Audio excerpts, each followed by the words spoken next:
Hey guys, welcome back to the channel. This is story about what if Naruto changes his personality after the Academy Part 1. Before I start, please do support for more amazing content and comments for Part 2. Do consider to subscribe my channel and share my video to your friends and check out the description as well. Let's start the video. You bastard! Screamed Naruto as he knelt over Sasuke's limp body. The figure in the mirror said nothing as Naruto swore his death and more. Ominous red chakra began to flow through Naruto's body.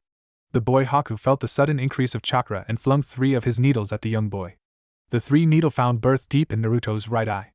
Naruto screamed out in pain, clutching at his eye. Fighting through his pain, Naruto wrenched the needles free. Blood flowed from his eye and down his face. Haku was a bit taken aback. The boy could still move. He was about to attack again when he felt a great surge of chakra. He gasped and halted his attack. Zabuza was in trouble. He fled the fight, allowing his crystal ice mirror's jutsu to collapse. Completely disregarding his fleeing, Naruto rushed to Sasuke's side. "Sasuke," he said. "Sasuke!" The young Uchiha's eyes slowly opened, his newly discovered sharing and shining bright. "Naruto," he said, "I'm going to die, aren't I?" Naruto shook his head violently. "No, you can't die," he said, pulling Sasuke's head into his arms and lap. "You have to restore the Uchiha clan, you have to kill that guy. I'll help, we can do it together, just don't die." "It's too late, Naruto," stammered Sasuke. "I can't feel my body, I can hardly breathe." He hit my lung. "It's full of blood." "Naruto, I'm so sorry. I was so cruel. I was threatened by your quick growth, but some good came of that. We made each other better. We were good for one another. But now I must leave you. I'm sorry I can't help you anymore. We could have been great friends." Sasuke's Sharingan eyes came into focus, focusing on Naruto's closed right eye. "He hit your eye."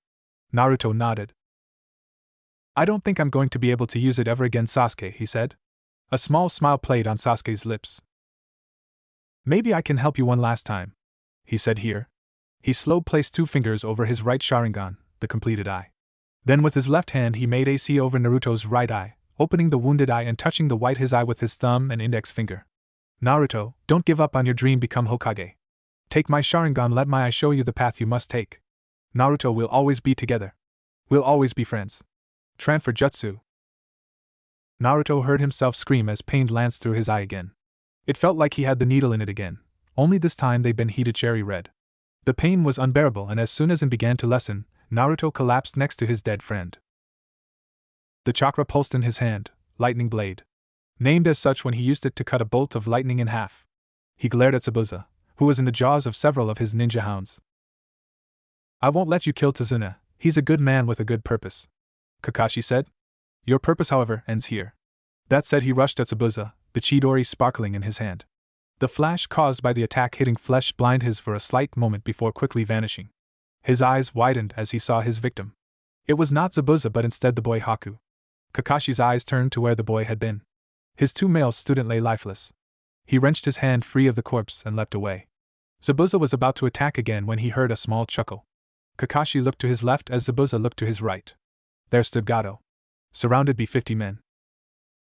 "Well, this isn't going as planned," said Gato. "The idea was for you 2 to kill each other off.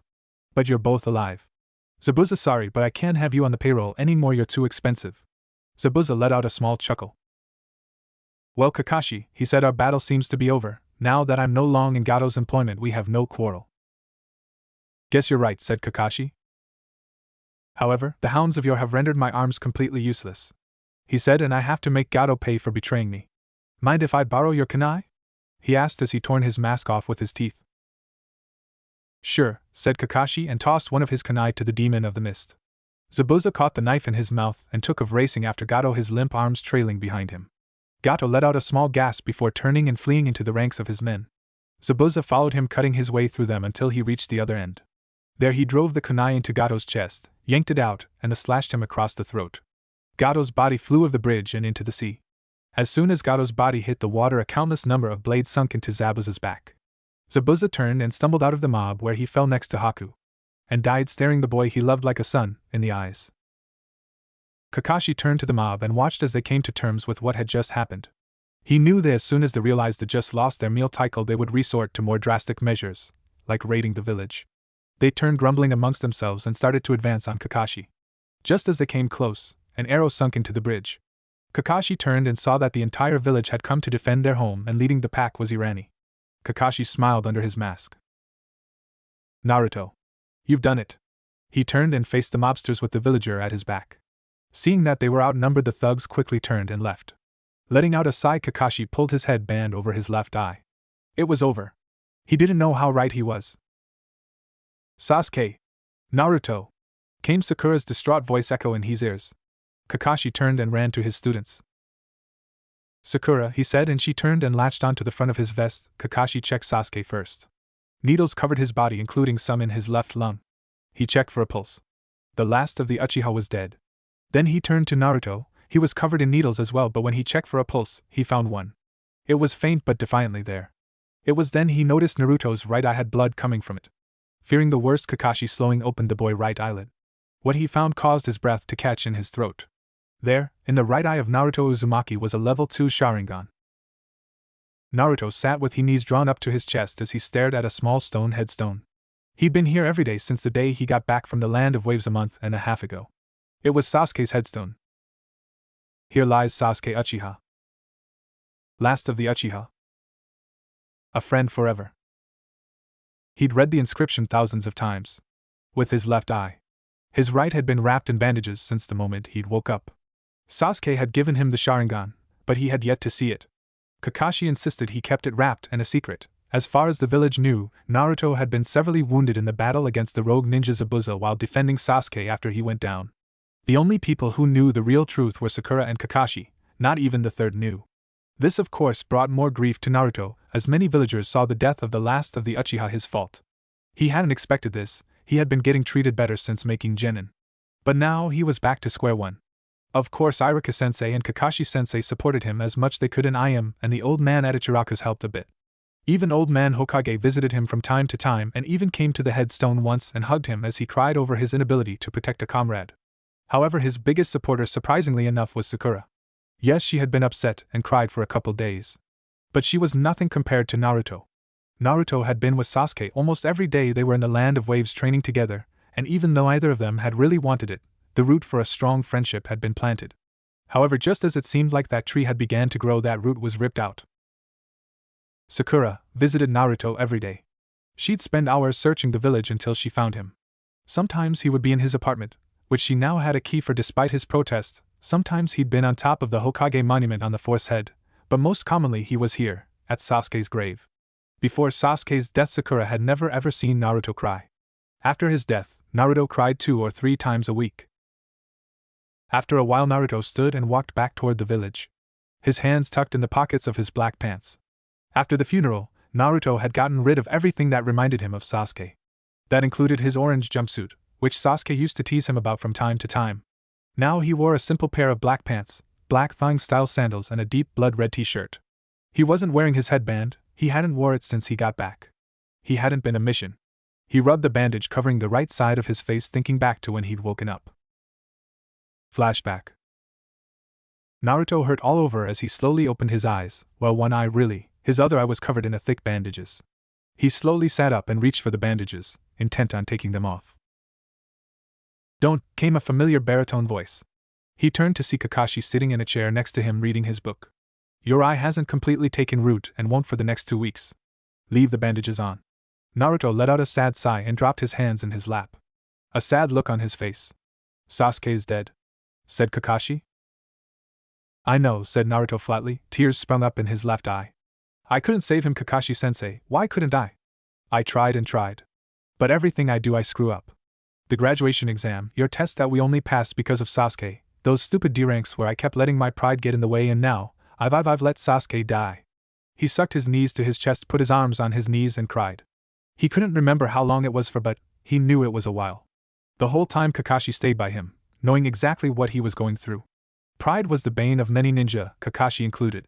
Because of his foolishness and pride, Obito had died an unnecessary death. Now Naruto blamed himself for Sasuke's death. "Naruto," said Kakashi. Naruto looked up at him, his eye red and puffy. "Sasuke's death wasn't your fault. I know you. I've trained you for 6 months. I know you did anything and everything you could to save him. It hurts, believe me when I tell you I know what you're going through. But crying about it won't bring him back. It's okay to feel sad about losing him, but crying won't help." Kakashi said all this looking at the far wall. Finally he turned to Naruto. "However, on the reverse side of things, don't bear this burden alone either. Sakura and you are going through the same thing. Talk to her, talk to me, talk to all your friends back at the village. Don't just endure the weight of a lost comrade alone, it'll weigh you down, and you'll let it take over your entire life. Naruto, Sasuke has given a great gift, don't let it go waste by blaming yourself. It'll tear you up. We'll help each other, Kakashi finished with a small one-eye smile. Naruto's face fell back to look at his hands in his lap. The door opened, causing Naruto to look up and see the last person in the world he'd wanted to face, Sakura Haruno. He'd expected her to start yelling and screaming and insulting him and making him feel terrible. However, as soon as she saw the broken and defeated look in his eyes, she crumbled. "Oh Naruto," she whispered as she came to his bedside and knelt down on the floor and wrapped her arms around his neck. "You did your best, I know you did." "I'm so sorry, Sakura," Naruto choked out. "I'm so sorry." He cried into her shoulder, as she gently stroked his back and whispered that it was going to be okay. Tears sprinkled at the edge of her eyes, but she forced them back. She'd cried over Sasuke's body for 3 hours, now she needed to be strong for Naruto. The 3 days Naruto had been out had given her a lot of time to think. She hadn't been in love with Sasuke, she'd been in love with the idea of loving Sasuke. But when you boiled it all down, it was just a childhood crush. Sasuke was her friend first, and now he was gone. But she'd watched at a distance as Sasuke and Naruto got closer and closer each day, despite how much they'd resisted. The teamwork they'd shown in their efforts to free Kakashi from Zabuza's water prison jutsu was a beacon of that friendship.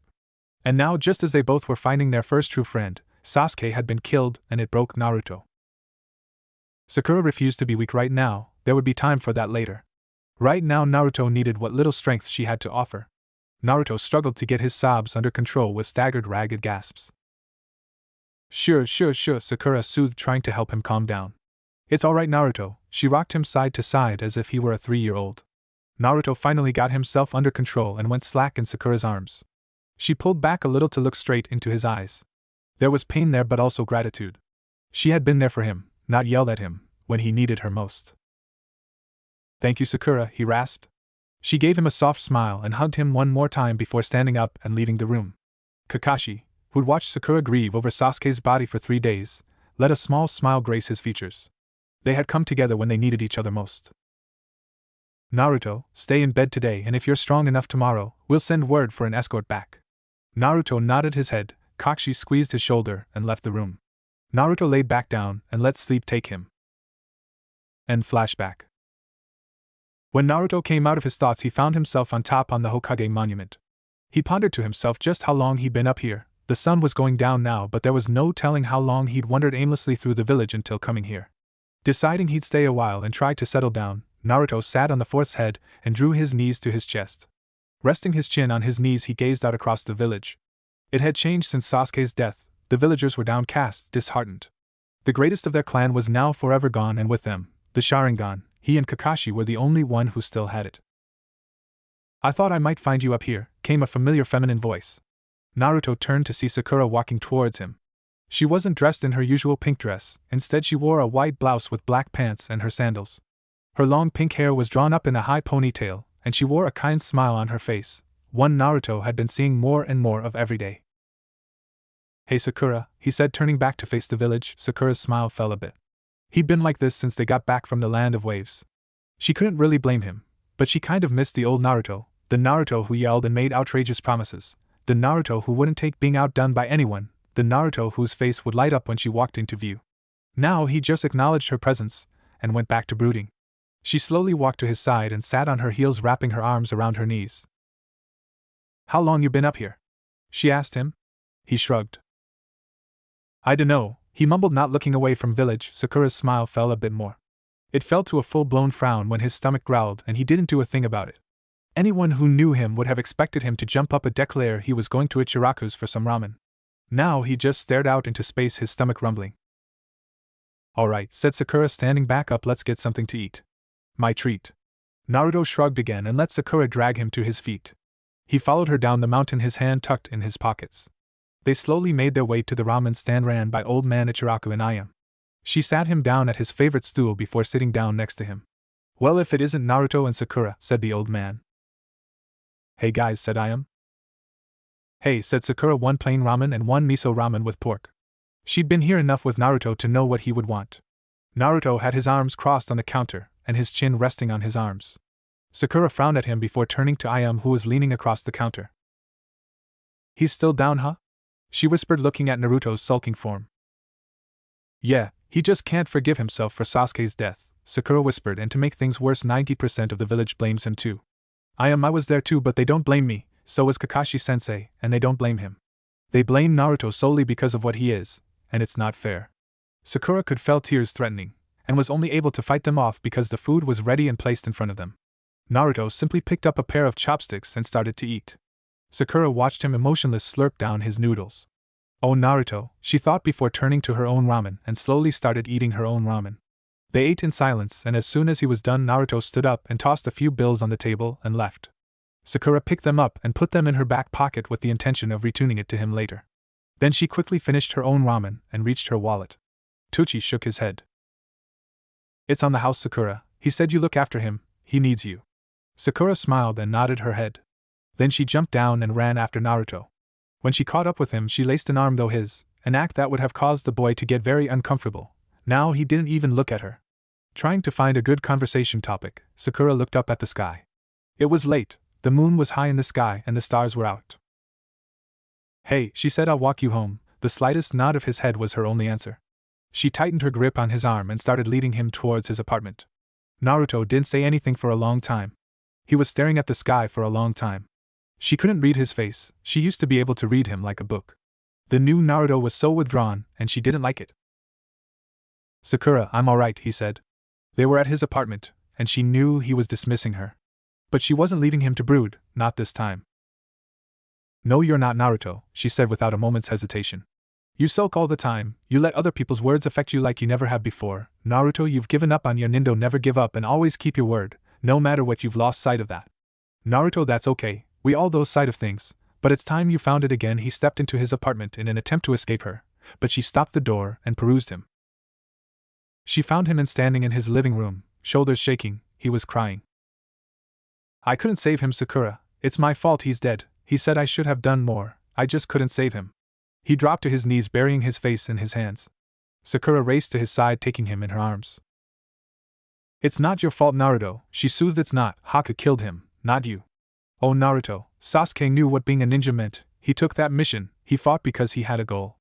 Naruto, he wouldn't want you to beat yourself up over this. As hard and cold as Sasuke wasn't, he wouldn't want you to blame yourself. By this point, Naruto had his arms around Sakura, hugging her to him like she was his lifeline, the only thing anchoring him to the ground. Sakura pulled back and took his face in both her hands so she could look him right in the eye. Naruto, let him go, she said. Put Sasuke to rest, honor him by fulfilling your dream, become Hokage. Naruto's crying slowly reduced to sniffles, then subsided altogether. Here, let's get you to bed. She helped him up and led him to his bedroom. Once they got there, she sat him down on the bed and stood up. You get changed, I'm going to get you something to drink. She turned and left, headed for his small kitchen, and went through his cupboards looking for a glass. Once she found one, she filled it with water from the tap and carefully carried it back to his room. She found Naruto laying on his bed in his boxers. Averting her eyes, Sakura pulled the covers over his body and got him to sit up and helped him drink half the glass and set the rest down on his bedside table. Get some sleep, Naruto, she said. I'll see you in the morning. Naruto sagged back down under the covers and rolled onto his side. Good night, Sakura, he said, a hint of the old Naruto in his voice. Sakura could help but smile. Good night, Naruto, she replied before leaving his room. Out in his front room, Sakura located the clock. It read nearly midnight. She lived clear across the village. By the time she got back, it would be 1 o'clock, if not later.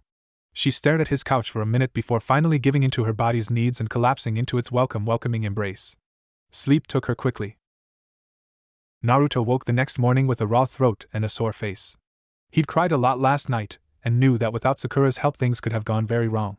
He climbed out of bed and located his pants after pulling them on. Naruto downed the rest of the water Sakura had left of his bedside table last night, and left the room. He walked into the front room to find Sakura asleep on his couch. He smiled a small smile as he remembered her words from the night before. She'd saved him in ways she would never realize. He turned to look at the clock to find that it was 11 in the morning, time for her to get up. Cautiously he knelt down and shook her shoulder. Sakura, it's time to get up, he said softly, trying not to startle her. After a few more shakes, her beautiful green eyes fluttered open. She stared at him for a minute before flushing and averting her gaze. Confused, Naruto looked down and saw that he was naked from the waist up. He mumbled an apology before rushing back to his bedroom and pulling on his shirt. He walked back into his front room, rubbing the back of his head. Sakura was still on the couch, but now sitting up smiling fondly at him. Hey, thanks for last night, he said. She shook her head. There's no need to thank me, Naruto, she replied. You needed help and I was more than happy to give it. He nodded in thanks and turned towards the kitchen. You hungry? He asked. Yes, I am, she said, laughing. Well, let's see if we can't find you something for you to eat, he said as he opened his small fridge. After some rummaging around, he produced a tray of bacon. Care for some pancakes and bacon? He asked. Sakura giggled. You can cook? She asked. He shrugged. Kinda, he replied, pulling out the rest of the things he would need. I just assumed all you knew how to cook was instant ramen, she said, getting up off the couch and wrapping the heavy blanket she'd used the night before around her to shield her from the crisp winter morning chill. A ghost of a smile formed on Naruto's face before he shook his head. No, he replied, I dabble at regular cooking too, I'm still not very good though. He began to mix the batter as he turned on the stove to cook the bacon. Sakura moved up beside him and took the bowl of batter away from him. Here, let me help, she said, and began mixing as Naruto placed 4 strips of the bacon in the pan. They worked in comfortable silence for a while before Sakura finally broke it with an unexpected question. Naruto, why do you keep the Sharingan covered? She asked, not looking up from the pan she was making pancakes in next to him. He took out the last strip of bacon and set it on the plate before turning off the burner and leaning against the counter with his arms crossed. To protect myself, was the answer. What do you mean? She asked, looking at him this time. What would people say if they saw I had Sasuke's Sharingan? What would they do? She didn't need him to elaborate to know exactly what he meant. If people knew Naruto had the Sharingan, they would assume he'd taken it from Sasuke, not received it as a gift. They would call for punishment. It was better this way. Leaving the topic alone for now, Sakura finished the pancakes and took the platter to the table. Naruto joined her with the bacon and they ate in companionable silence. After finishing their meal, Naruto cleared the table and set them in the sink. I should probably get you home, he said. Sakura stopped dead. Home? She hadn't even considered how her parents would be reacting to waking up and finding out she never came back. And even worse, she'd stayed with Naruto, whom her father was less than fond of. She paled. Yeah, good idea, she said, quickly going to put on her sandals. Naruto followed, stepping into his own sandals. They left his house and started to navigate through the busy street of the Leaf Village. It was a busy time of year. The winter festival was coming. Street vendors were showing up more and more every day to get ready for the start that weekend. Without really thinking about it, Sakura wrapped her arms around Naruto's right arm to keep from getting separated. Naruto eyed her for a minute before let the ghost smile return to his face. Sakura gave him a small smile in return but couldn't find it in her heart to smile a full smile. It was disheartening to see that Naruto could no longer smile. He used to be so full of life, now he was broken, but Sakura could see that he was healing. The ways he'd acted this morning showed that. He was more his old self, and it pleased Sakura. She knew he'd never be the exact same ever again. That was asking too much, but maybe with help he could be more outgoing again. They got to Sakura's house after about an hour of dodging through traffic. Sakura braced herself as she opened the door. This was going to be bad. Her fears were instantly confirmed when she saw her father standing in the doorway, arms crossed over his chest, anger in his eyes. There you are, he seethed. Hi, Daddy, she squeaked. What in the world do you are doing staying out all night? He asked. It was then that he realized for the first time just who she was with. You! He yelled, advancing on Naruto. Acting instinctively, Naruto pulled Sakura behind him. In doing so, he lost his opportunity to defend himself. The blow caught him square on the jaw. He stumbled backwards down the steps of Sakura's house, nearly knocking Sakura over in the process. He regained his balance and stood in front of Sakura, looking at her father. Though their eyes met, there was no challenge in Naruto's eye. No defiance. Nothing, just an empty pool of cold ice. It was unsettling, really. He could have dealt with defiance, or rage, or sorrow, but this empty look that he was getting from the boy made his blood run cold. He'd seen it before, in men who had nothing left to live for. This boy had seen something that broke him. Sakura, get inside, said Mr. Hirano. Sakura's face light up with panic. She couldn't just abandon Naruto, but she could disobey her father either. So with a squeeze on his bicep, Sakura stepped around Naruto and up the stairs to her father. Goodbye, Sakura, came Naruto's even voice, void of all emotion. Sakura's face fell. She'd worked for almost 2 days to get Naruto to open up, only to have her father ruin that in less than a minute. Goodbye, Naruto, she replied and stepped in the house. Mr. Hirano glared at Naruto a bit longer before going inside the house. Naruto was left standing at the bottom of the stairs alone, After staring at the door for a minute, he turned, stuck his hands in his pockets, and left headed for Sasuke's grave. Sakura rounded on her father the moment he closed the door. "Why'd you do that?" she demanded, furious with him. "He had you out all night," Sakura yelled her father. "You may be a ninja, but you are still my daughter, and I will not have you out all night with trash like him." He pointed towards the door. "Trash? Trash?" screamed Sakura. "Naruto is a lot of things, Daddy, but he is not trash. He is the most caring, self-sacrificing, dependable person I know. He needed me last night and I was more than happy to be there. I know you saw the look in his eyes. He's dead inside. He watched his best friend killed in cold blood right in front of him. I spent all night and this morning trying to get him to open up, and just when I started making a little bit of progress, you ruined it." Tears were now flowing freely down her face. Her father was rooted to the spot, completely speechless. Once he didn't respond, Sakura turned and fled up the stairs and into her room, where she collapsed on her bed and cried. Downstairs, Takashi Haruno stared after his daughter, feeling like the scum of the earth. Movement caught his attention, and he turned to see his wife Aki giving him a look of complete disappointment. "How much did you hear?" he asked. "I heard the whole thing, Takashi. She said you've completely destroyed our daughter. That boy is all she has right now, and I could tell just from the small glimpse of him I caught out the window. He isn't doing well." The disappointment dripped off her words. "He needs her." Takashi looked at the floor, hating himself. "Hey Sasuke," Naruto said as he sat down. "I can't stay long, I just wanted to say hey." "Back again, Naruto?" came a male's voice. Naruto turned to see Kakashi standing behind him. "Oh hey Kakashi-sensei," said Naruto, turning back to Sasuke. "Naruto, stand up," Kakashi's voice told him he better do it. So Naruto dragged himself to his feet, ready to get yelled at again. His jaw still ached where Sakura's father had hit him.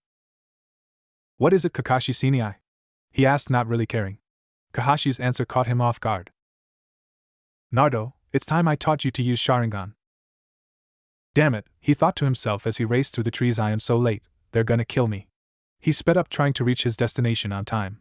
That was until he missed a step and went crashing down to the forest floor. Nursing a sore shoulder, he dragged himself to his feet and started to dejectedly walk, no longer caring he was going to be late anyway. He finally reached where he was going, a small clearing with a black stone on the eastern edge. He took in his surroundings.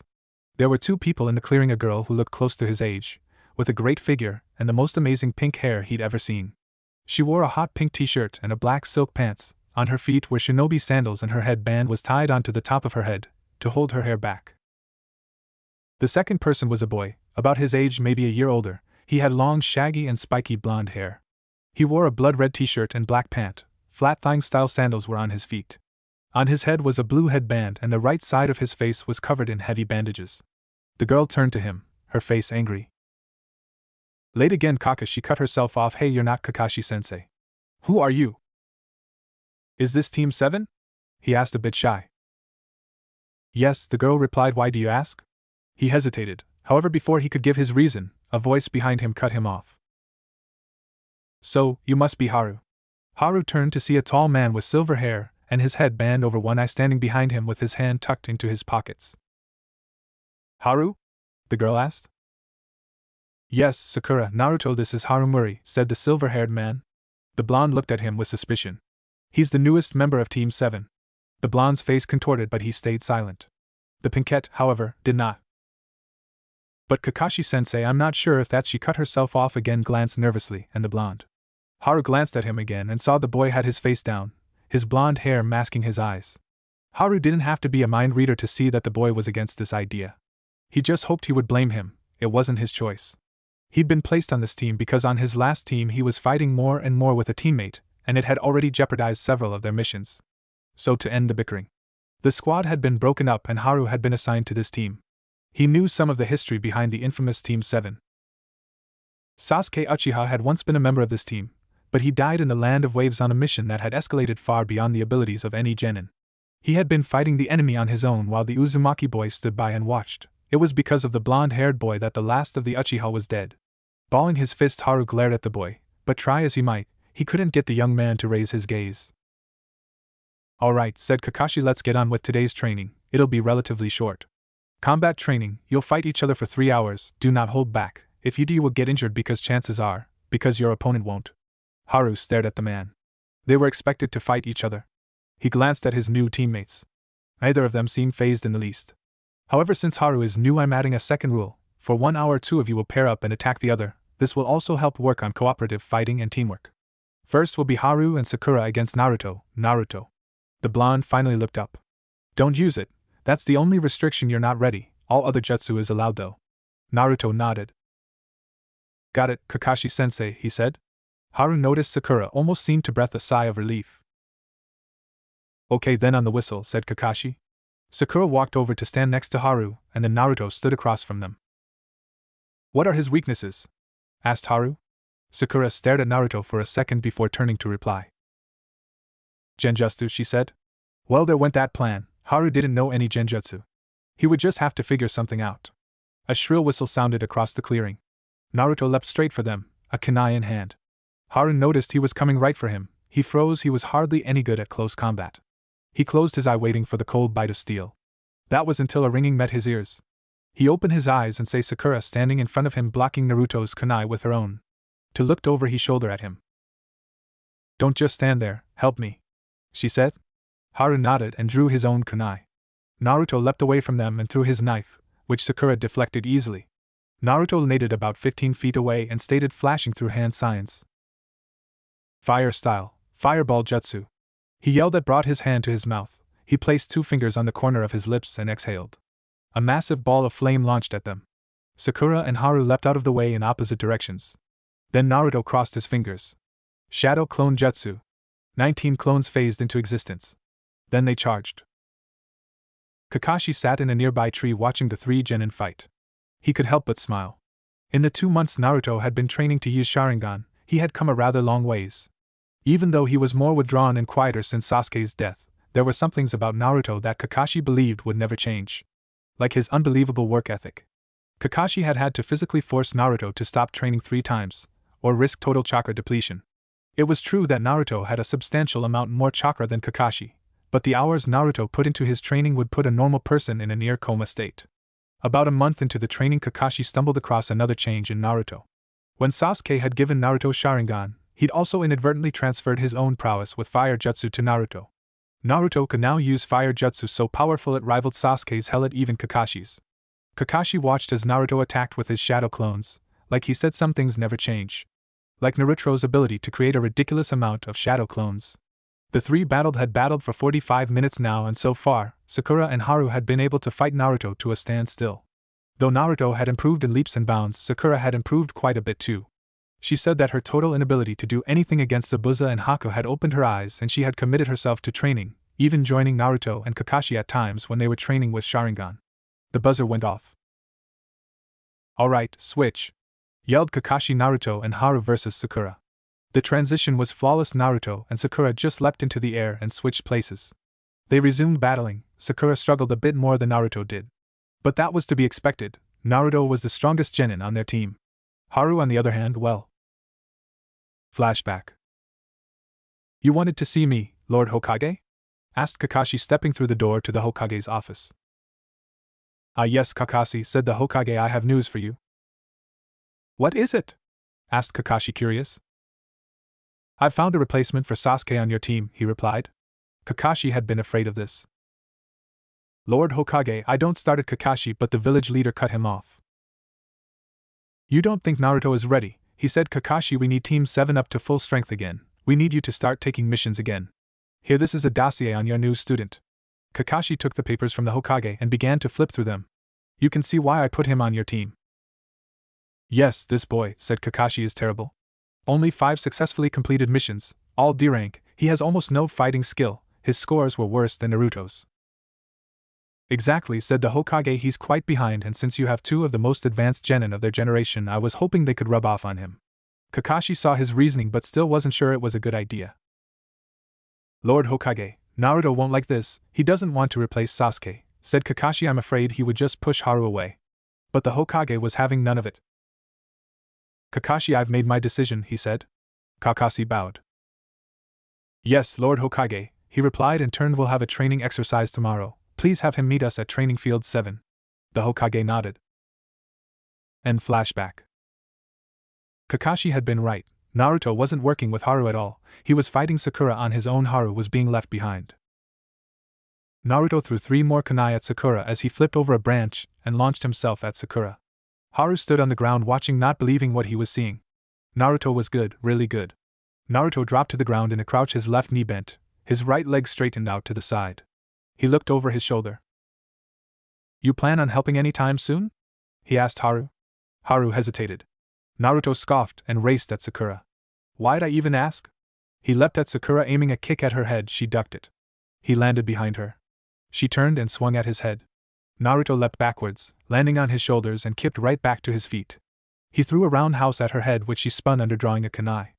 Naruto drew his own kunai and parried the incoming attack. They stood locked like that for a couple seconds before a buzzer sounded. Alright, last switch, said Kakashi from his tree. Sakura and Naruto versus Haru. Naruto heard Haru gasp.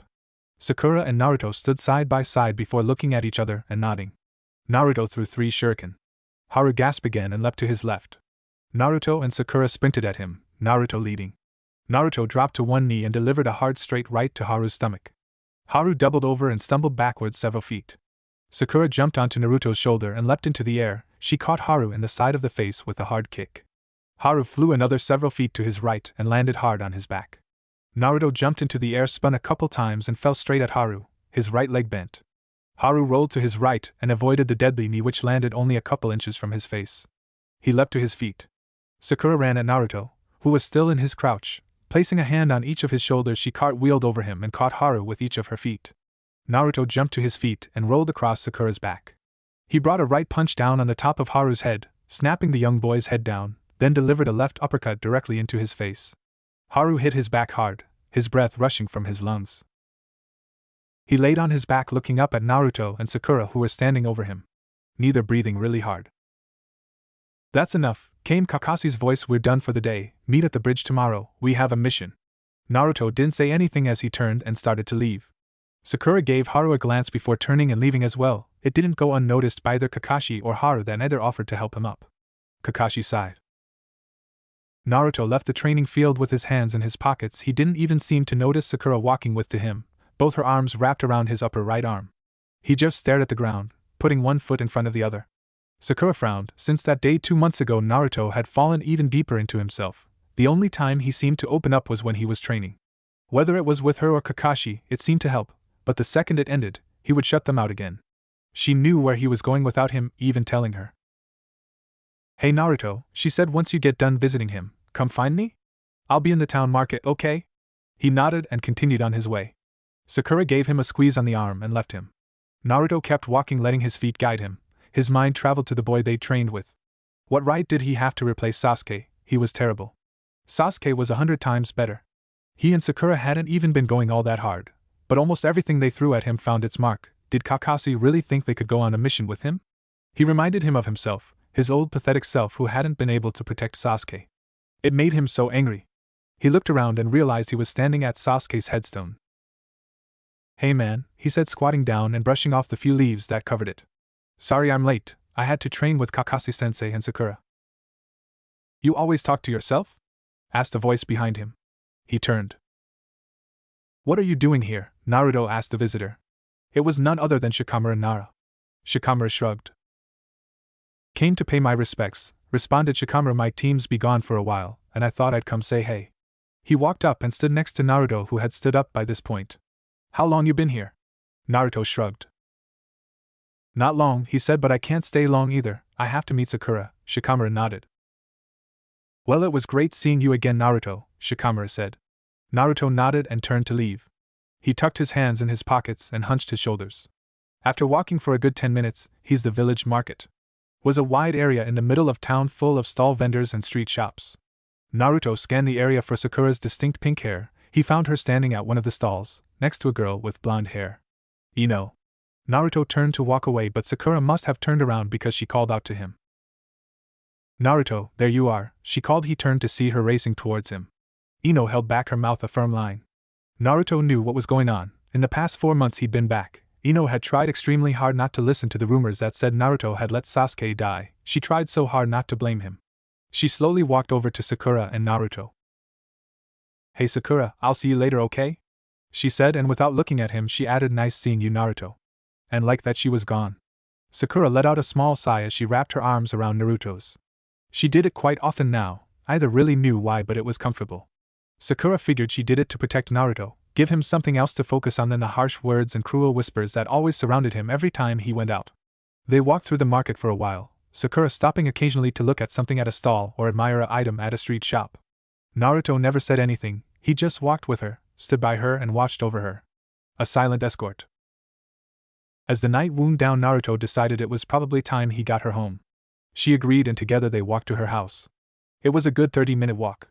As they walked, Sakura couldn't help but look up at Naruto's calm, stoic face. He was actually quite handsome, and Sakura knew that if she hadn't been so obsessed over Sasuke when he was alive, she probably would have been quite attracted to Naruto while they were in the academy. Though part of her was glad she wasn't back then, because she knew if she had had a silly schoolgirl with a crush like she had been with Sasuke, she wouldn't have been able to put her ridiculous behavior aside and help him like she was now. Smiling to herself, she looked back down at the ground, slightly tightening her grip. Naruto glanced at her from the corner of his eye before turning his gaze back forwards. In time they reached her house. Naruto walked her up the stairs and stood at the doorway as she reached for the doorknob. But just before she could grab it, the door opened and none other than Takashi Haruno stood there waiting. Naruto went a couple of steps down, not want to get into a confrontation with since his last one, he'd been able to avoid the man, but now they were standing face to face.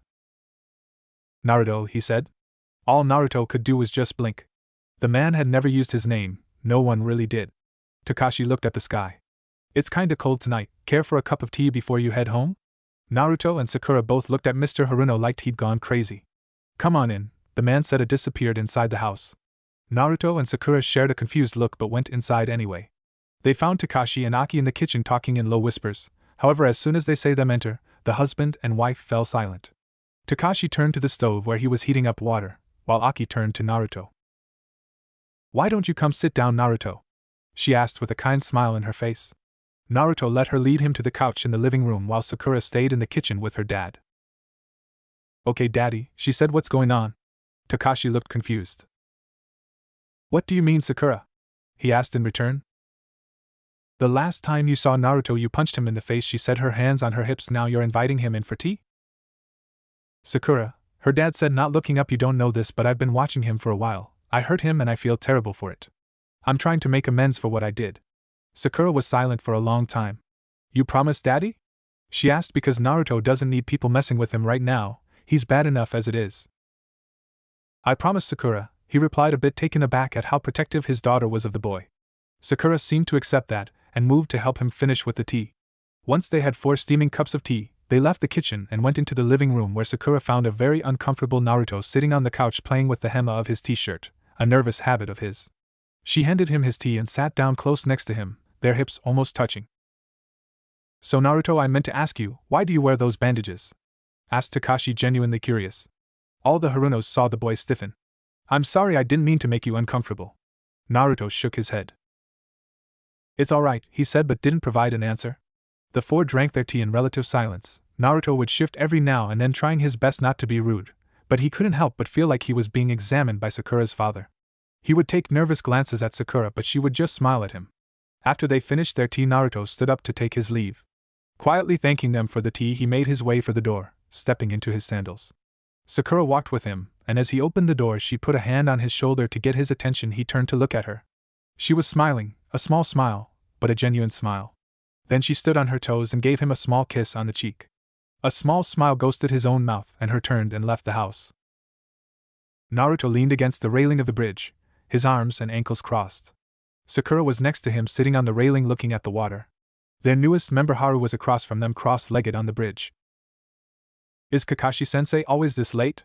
He asked. Yeah, pretty much, said Sakura, not looking from the water. Naruto nodded in agreement, not looking at him. Haru let out a sigh, looking back down at his lap. He'd been trying all morning to connect with his team. The beating he took the day before showed just how far behind he really was. They had worked completely together, all without saying a single word to one another. He sighed again. Naruto was watching Haru from under his bangs. He watched as he took out a kunai and a whetstone and started to sharpen it. He snatched his hand back and stuck his thumb in his mouth. He'd cut himself. The boy was terrible. When he had first arrived today, Naruto had had every intention of telling him he wasn't wanted and to go away. But something had held him back. He had been the same way once. Flashback. But there are 3 of us, that's what you said, yelled Naruto from where he was tied to a post. We're all on this squad and we're all in it together, said Sasuke, his look of defiance ever present. End flashback. A small smile played on his lips. Dead for half a year, thought Naruto, and still showing me up. Naruto had been tied to a post, and his team had been told not to feed him. Yet Sasuke knew they would need to work as a team, and if Naruto was hungry it would hurt the team. The same was true here. Haru was weak and behind, that hurt the team. He had to do something. He straightened and walked over to the boy and knelt down in front of him. Haru looked at him curiously. Naruto picked up his abandoned kunai and whetstone. Here, he said, when you're sharpening a kunai, hold the whetstone like this. He showed him the proper grip, that way you don't have to worry about cutting yourself. Haru stared at him. Don't look at me, try it. Haru took the kunai and whetstone from Naruto and gripped it that he had showed him and started to sharpen the blade. He smiled as he continued. Sakura couldn't help but smile as she watched over her shoulder. Naruto was opening up. It was so nice to see him open up to someone besides her. Last night she'd laid on her bed for hours thinking about the small kiss she had given him. It had taken a lot of courage on her part, but that small gesture of the caring she had for him had seemed to help him a little bit. This morning when they had met at the bridge, he had given her a small smile. She was brought out of her musing by Kakashi walking on the bridge. Hey, he said. Sakura let out a sigh. You're late again, Kakashi-sensei, she said. Sorry about a black cat crossed my path, so I had to take the long way, he said. Sakura shook her head. Did he even realize he used the same 4 excuses over and over? I'm sure you did, she said, not feeling like arguing and ruining her good mood. Well, let's get going, said Kakashi, turning towards the Hokage tower. Haru put his kunai and whetstone away and made to get up, yet he saw a hand palm up being held out to him. He followed the arm and saw Naruto looking down at him. With a small grin, Haru took his hand and let him pull him to his feet. Sakura had to smile again. Naruto was getting there, wasn't there yet. But it's a long road to a healed heart, and Sakura would be there for him, every step of the way. Naruto let out a long sigh as he sat on one of the 3 pillars in Training Field 7. They'd been here for 3 hours waiting for Kakashi. This was getting a little ridiculous. Naruto had even gone to Sasuke's grave early so he would be on time. It was supposed to be really important, and Kakashi was late again. Naruto put his elbows on his knees and his chin on top of his interlaced fingers. His gaze fell Haru where he laid on the ground a few paces away. He had his fingers interlaced behind his head and his legs crossed at the ankles. They'd come a long way in the month they'd been together. Naruto and Sakura had been trying to integrate Haru into the team. Flashback. Naruto and the rest of Team 7 walked next to the large caravan they had been charged to protect. Naruto and Haru on one side, Sakura and Kakashi on the other. They were in charge of escorting it to the capital from the land of tea. The caravans had been being attacked by bandits lately, and they were in need of escorts. Naruto walked with his hand in his pockets, staring at the ground. He'd come a long way since watching Sasuke die. He was able to interact with his team, he even smiled from time to time now. But he still visited Sasuke every day. He didn't think a day would go by for the rest of life that he wouldn't. He just couldn't let his teammate go. Sasuke had always been there. Even in their academy days, Naruto was always striving to surpass Sasuke. Then when they were put on the same team, Naruto was both angry and relieved. Angry because it would give Sasuke even more chances to show him up, but he was relieved as well because he had a strongest person in their age to measure himself against. Now he had no one. He'd been using Kakashi, but it was hard to see your own growth when going up against a Jounin as a genin. The gap was just too large. Naruto was brought out of his brooding when he caught a glimmer to his left. In an instant a kunai was in his hand. He deflected the knives that were thrown at him. Sounds of metal striking metal on the other side of the caravan told him that Kakashi had ran into a similar problem. Naruto watched as 3 bandits stepped out of the shadows of the trees, katana in hand. Naruto glanced at Haru and saw he also had a kunai in his hand. His hand was trembling. Haru, he said, causing the boy to look at him, we can do this together. Just stay with me and watch each other's back, got it? Haru gave him a quick nod and looked back at the enemy. Naruto switched his one-eyed gaze back at their attackers. In a flash he threw the kunai at the men. It found a home in one of their shoulders. Then Naruto ran at him in a low stance, Haru hot on his heels. Naruto hit a baseball slide and slid through the man's legs before leaping to his feet and racing at the man behind him. He heard a gurgle and knew Haru had done his job. Naruto pulled the 2 kunai of his hips and ran straight at the second man. He blocked the katana strike with the kunai in his right hand, and turning his back on the man he plunged the kunai in his left hand into the man's left side. The man's eyes bulged as Naruto turned to face him, yanking the kunai out, and dragging the kunai that hand blocked the katana across both the man's jugular veins. He fell to the ground, bubbles of blood bursting from the slash in his throat as he struggled for breath. It would end soon. If he didn't bleed out from the wound across his neck, he would die drowning on his own blood as it slowly filled his punctured lung. Naruto turned to look at the last man and saw Haru had already engaged him. He was holding his own, but Haru's strength was not close combat. Naruto ran at them throwing a kunai, which the man only avoided because he leapt out of the way of Haru's attack, otherwise it would have sank into the side of his head. Naruto continued to run at the man as he turned his back on his. It was clear he was completely unaware of Naruto's presence. Naruto closed the gap swiftly and buried the blade into the man's back, severing his spine. Haru took advantage of the man's surprise and plunged his own kunai in their opponent's heart. Naruto pushed the man to the ground, pulling his blade free. He turned to Haru and gave him a small nod of approval and turned back to the caravan, only stopping to wipe his blade clean on one of the enemy's shirts. End flashback.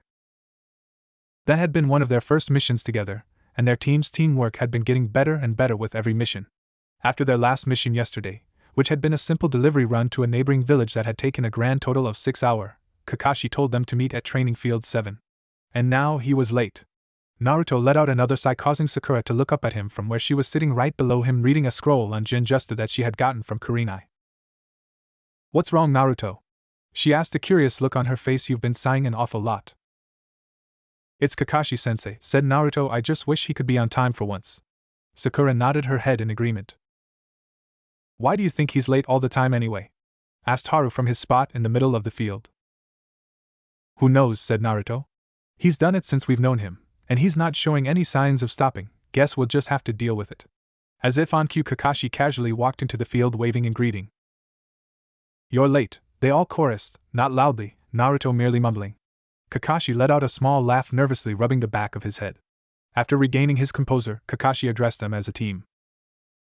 "I've actually called you all to discuss an important matter. The Chunin exams are approaching and I've nominated the 3 of you." 3 Genin stared at him for a minute. "Wait, what kind of exam?" asked Haru, knowing if he had to fight, he would be hard-pressed to win. "I'm not allowed to disclose the details," said Kakashi. Then he took out 3 sheets of paper and handed them to his students. "These are the applications, file them out and meet at the academy tomorrow if you wish to participate." With that he left the 3 young ninja. Naruto stared at the paper for a minute before jumping to the ground. He was entering. It would be a good opportunity for him to test his skills.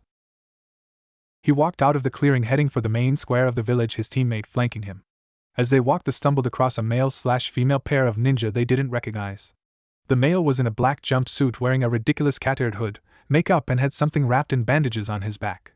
The female wore a simple dress with a large battle fan strapped to her back.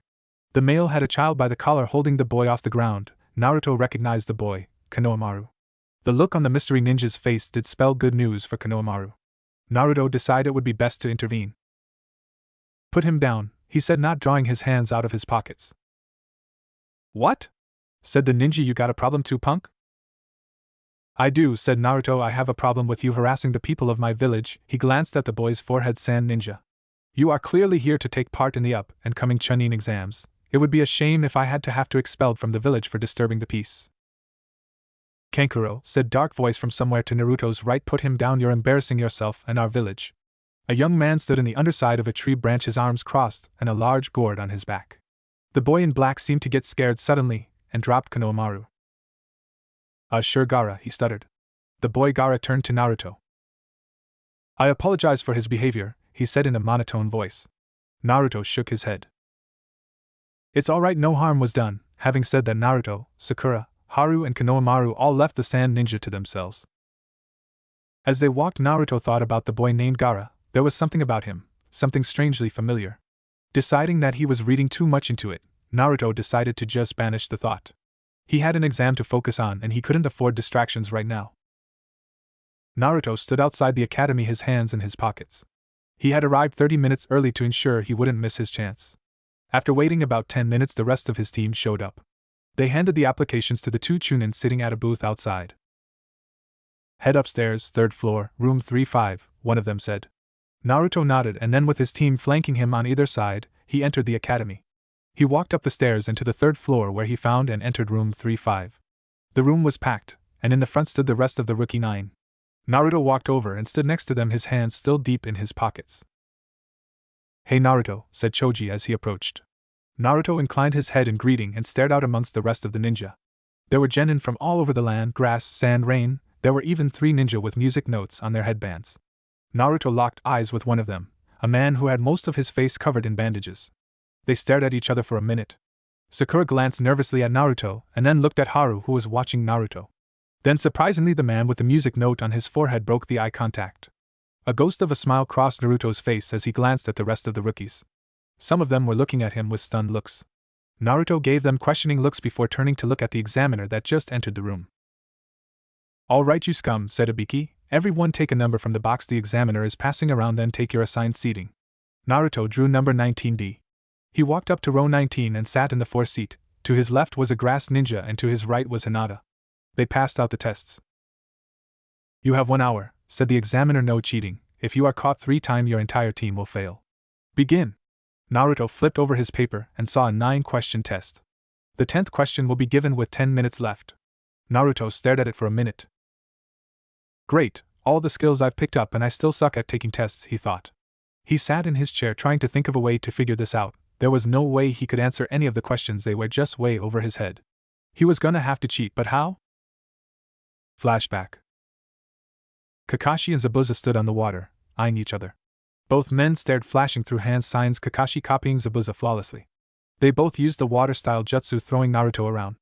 Then Zabuza stared, making random movements. Kakashi moved flawlessly with him, mimicking every movement the demon of the mist made. End flashback.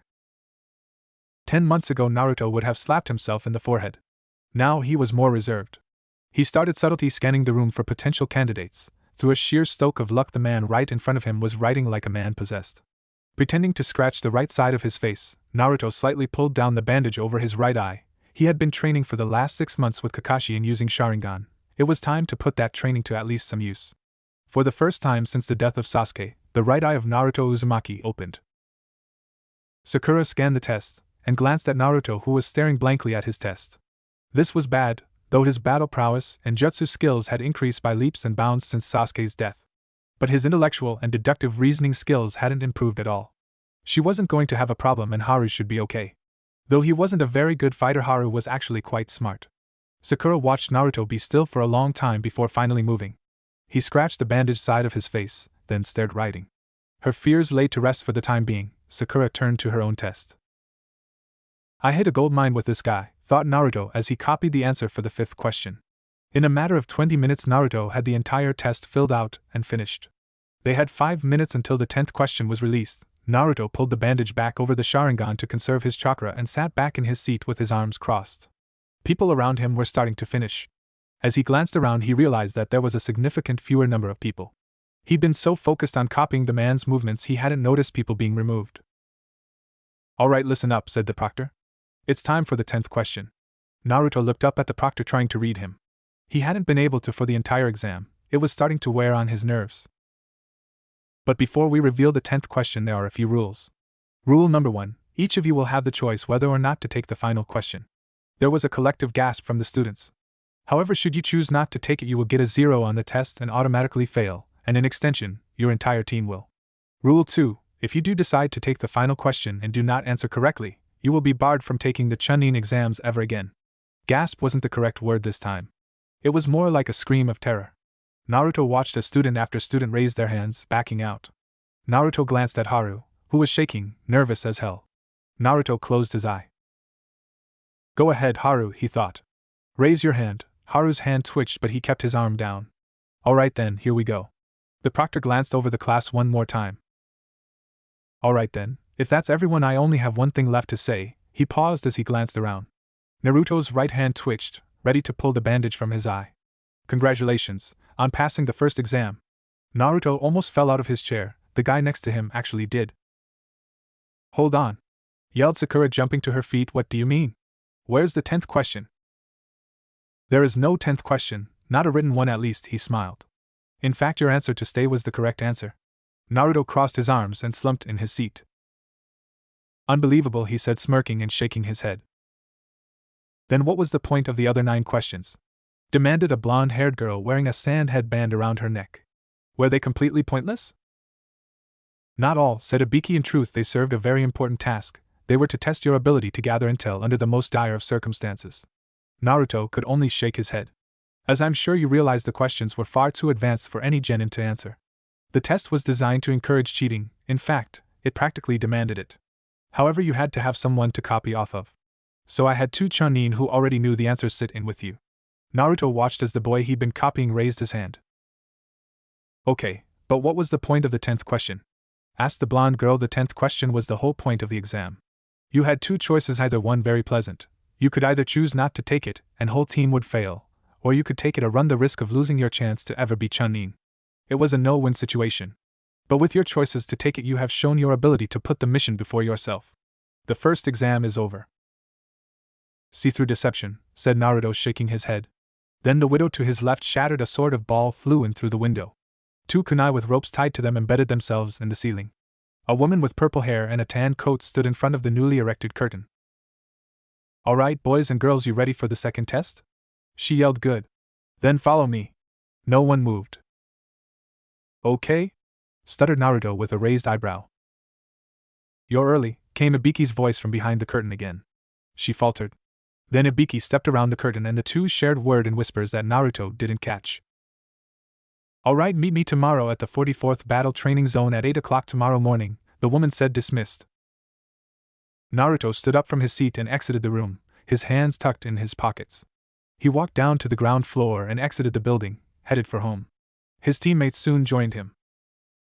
Hey Naruto, said Haru walking up on his right, how many questions did you answer? I could only get 5. Naruto smiled. I got them all, said Naruto. Sakura gave him a weird look before a look of understanding crossed her face. Gave her a faint smile before looking forward again and continuing on his journey home. I'll see you guys tomorrow, said Haru and leapt off. Would you like me to walk you home? Asked Naruto, looking back at Sakura. Sakura shook her head. Actually, I'd visit with you for a while, she said. My parents are out of the village on business and won't be returning for a week. Naruto nodded his head and turned toward his house. They reached his house in short time and soon found themselves sitting on his couch.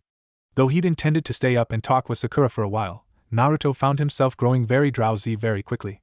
In a matter of minute his head was cradled in Sakura's lap and he was fast asleep. The next morning Naruto woke on his couch, a petite form curled against him. He lifted himself up a bit and looked around. His clock read 6 o'clock. They had an hour and a half to get the 44th Battle Training Ground. He gently shook Sakura awake and watched as her beautiful green eyes fluttered open. Sakura, we gotta get up, he said. She stretched her whole body against him. He felt his face heat up slightly. After she got off the couch, Naruto sat up and put his face in his hands, rubbing it vigorously, trying to wake up. Then he stood up and followed her out of the house. They ran to the training ground and made it with a half-hour to spare. Haru was already there waiting for them. About time you two decide to show up, he said, giving them a smirk. Yeah, sorry about that, said Sakura, rubbing the back of her head. Kinda overslept. Haru gave them a knowing look before turning to face the forest. So this is where we're taking the next exam at? He said, looking up at the looming trees. Should be pretty interesting. Naruto followed his gaze into the trees. They looked ominous and he couldn't help but agree, it did look like it was going to be interesting. Movement to his right caught his attention and he turned to see Shikamaru and his team approaching them, followed by the other 3 rookies. Soon the rookie 9 were standing together in a small mob and at their head stood Naruto. They were outcasts here, having only been genin for a short time. Even mostly of the leaf genin looked on them with partial disgust. The only ones who weren't were 3 in the far back. 2 boys and a girl. Team Guy, led by the child prodigy Niji Hyuga. Naruto turned to face his own team and the rest of the 9, forming a small circle. So looks like we're all still in it, said Kiba, glancing around. Yup, said Choji, smiling. What do you suppose the next task will be? Asked Hinata's shy voice. None of the others got a chance to answer because at that very moment the second exam proctor showed up. Alright, you maggots. She yelled, it's time for the second exam to begin. Each team will receive either a heaven scroll or an earth scroll. The objective is to enter the training ground and make your way to the tower located in the middle. However, before you can enter the tower you must first obtain both scrolls. You have 5 days. Naruto's eyebrow raised a bit. Before we can proceed, each team must enter the both, confirm you are allowed to partake in the exam and receive your scroll. Naruto turned to his team and indicated for them to follow. Then as a team they walked into the both. Names, said the Chunin sitting behind the table. Sakura Haruno, said Sakura. The Chunin scanned the list and found her name. He checked her off.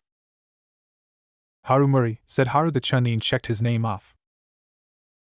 Naruto Uzumaki, said Naruto. The Chunin did a double take, eyeing Naruto up, then he checked his name off. Naruto picked up the heaven scroll that was set in front of him and drew his number out of the box. They drew gate 13. They exited the booth and walked away from the rest of the candidates. Once at their gate, the three started to discuss strategy. Naruto, said Sakura, who should lead the team? Naruto was quiet for a bit. You should, Sakura. You are the smartest one out of the group, said Naruto. Haru, no offense, but you've got a bit of a confidence problem, and me, well, I already let one teammate die. I won't let you die because of me. Sakura frowned. She and Haru both believed Naruto was the best for this, but it seemed that he didn't trust himself with the well-being of his teammates. Yes, she was smart, but she wasn't a leader. She didn't have the natural ability. It wasn't in her makeup. Naruto, however, was. He knew how to inspire people. It came as natural as breathing to him, but it seemed that he had yet to overcome his fear of being responsible for another teammate's death. So she reluctantly agreed to lead them. But she knew that if any fighting started, Naruto would take over. He wouldn't even realize it, but he would, and she'd follow his every order. Naruto nodded at her and turned around to face the gate.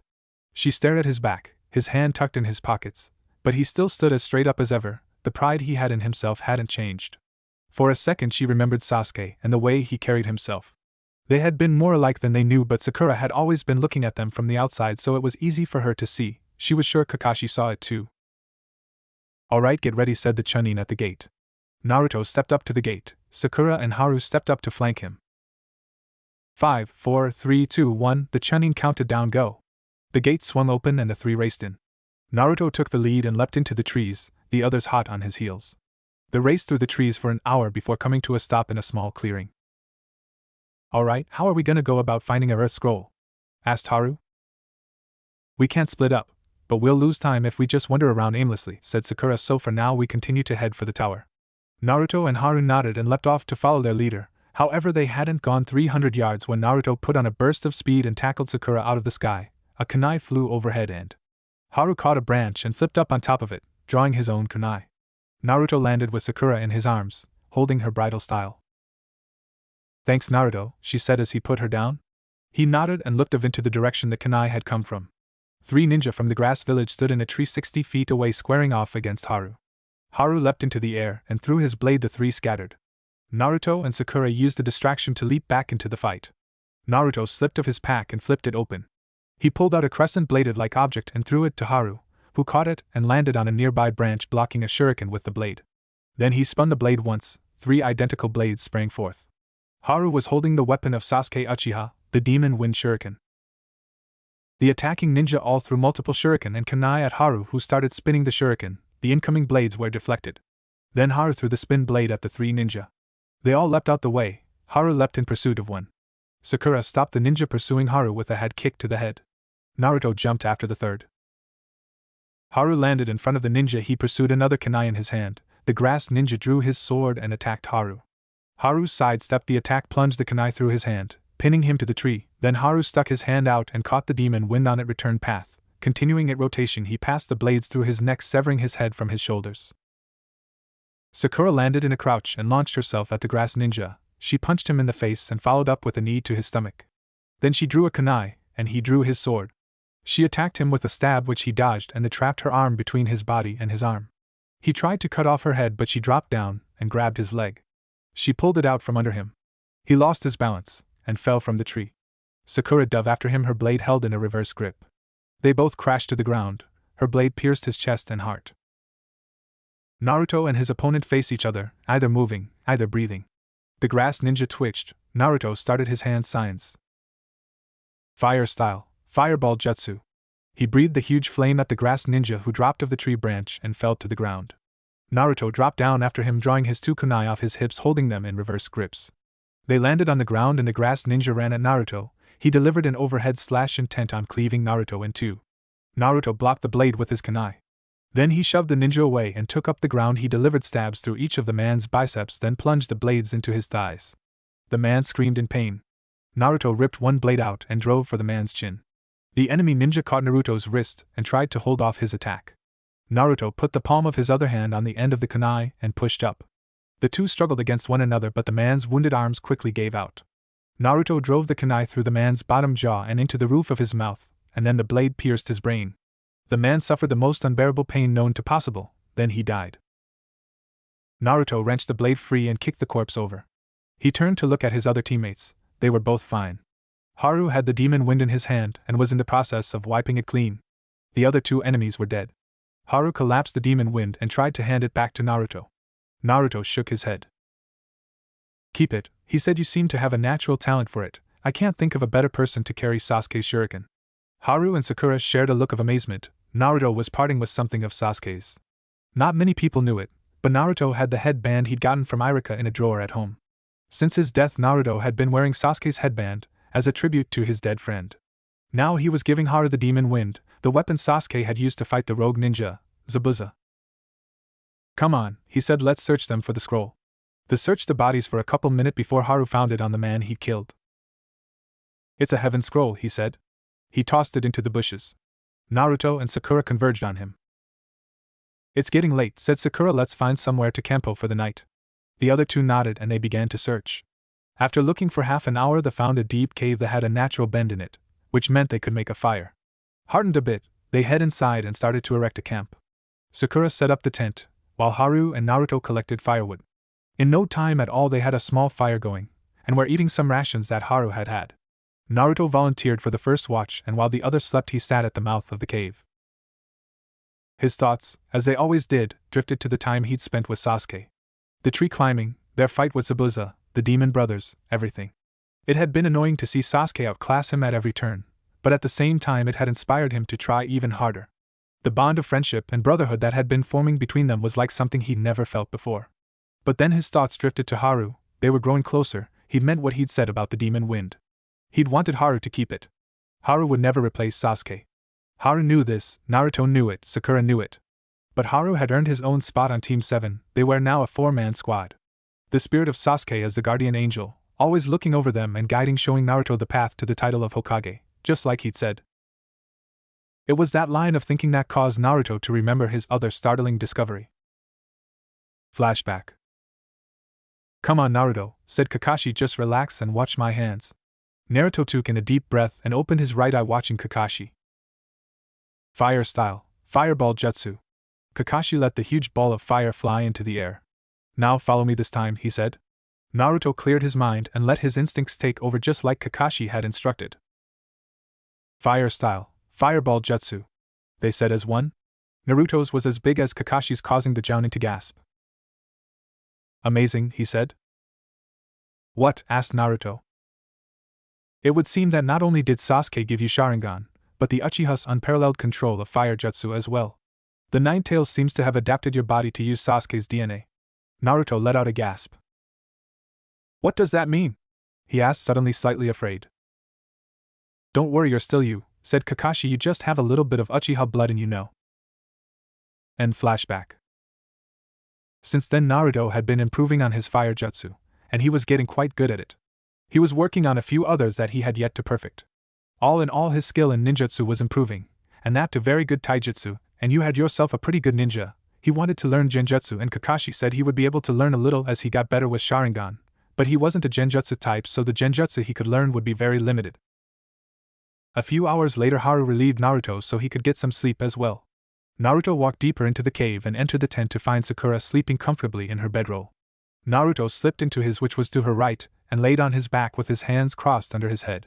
Sakura rolled over and curled up against him, resting her head on his chest.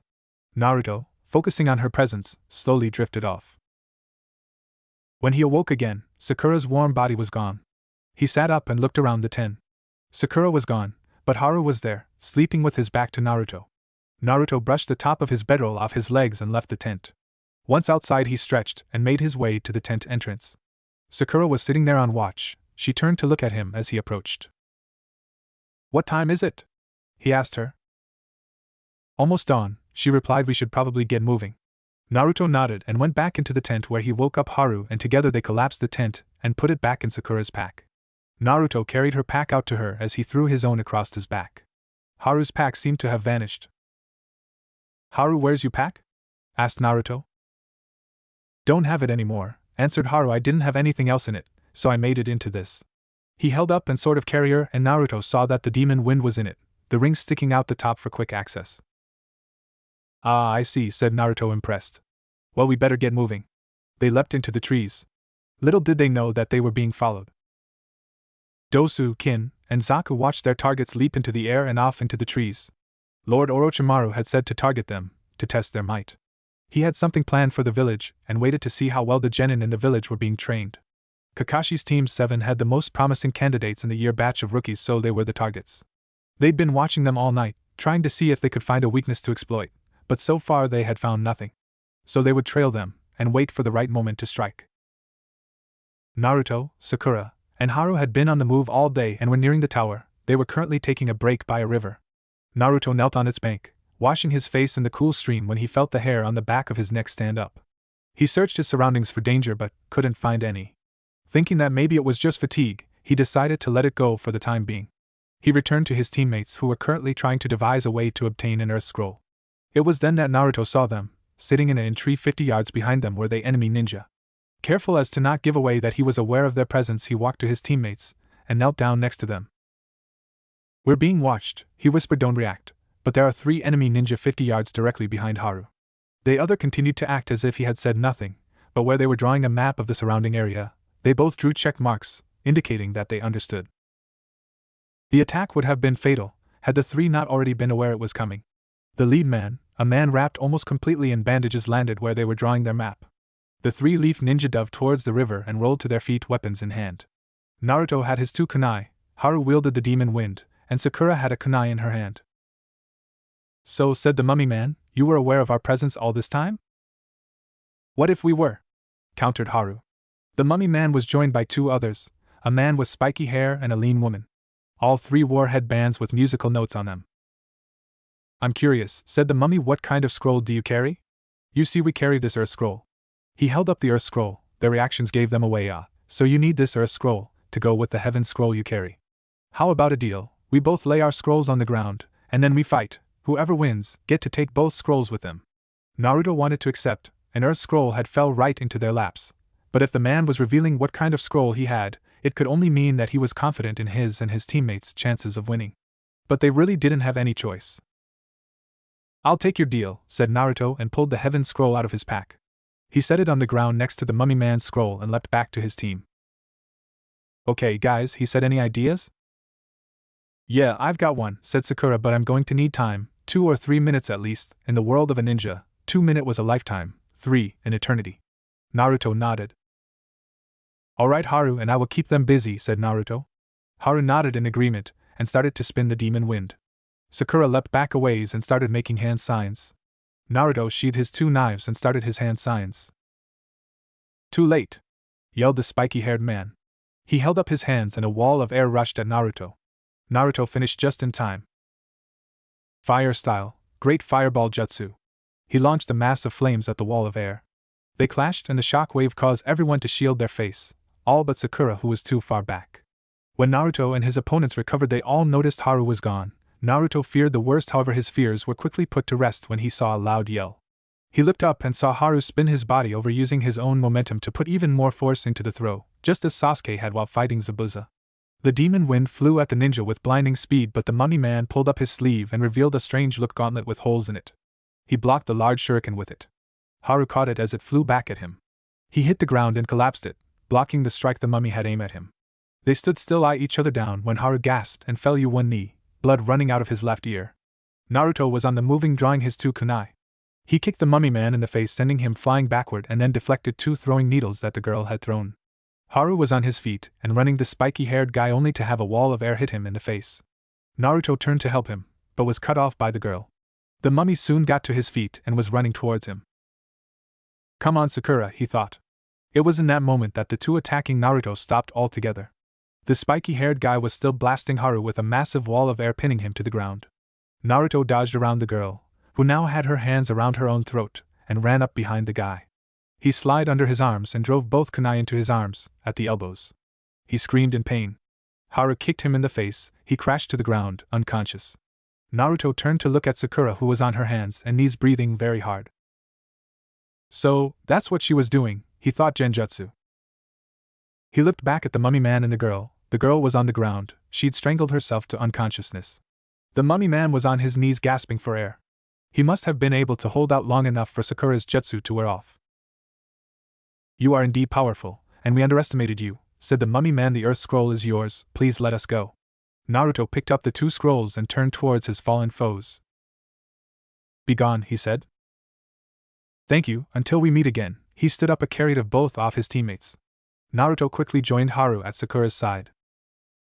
Sakura, that was amazing, he said. I'm still trying to get the hang of it, she said. It take a lot of my chakra and I can't hold it for long.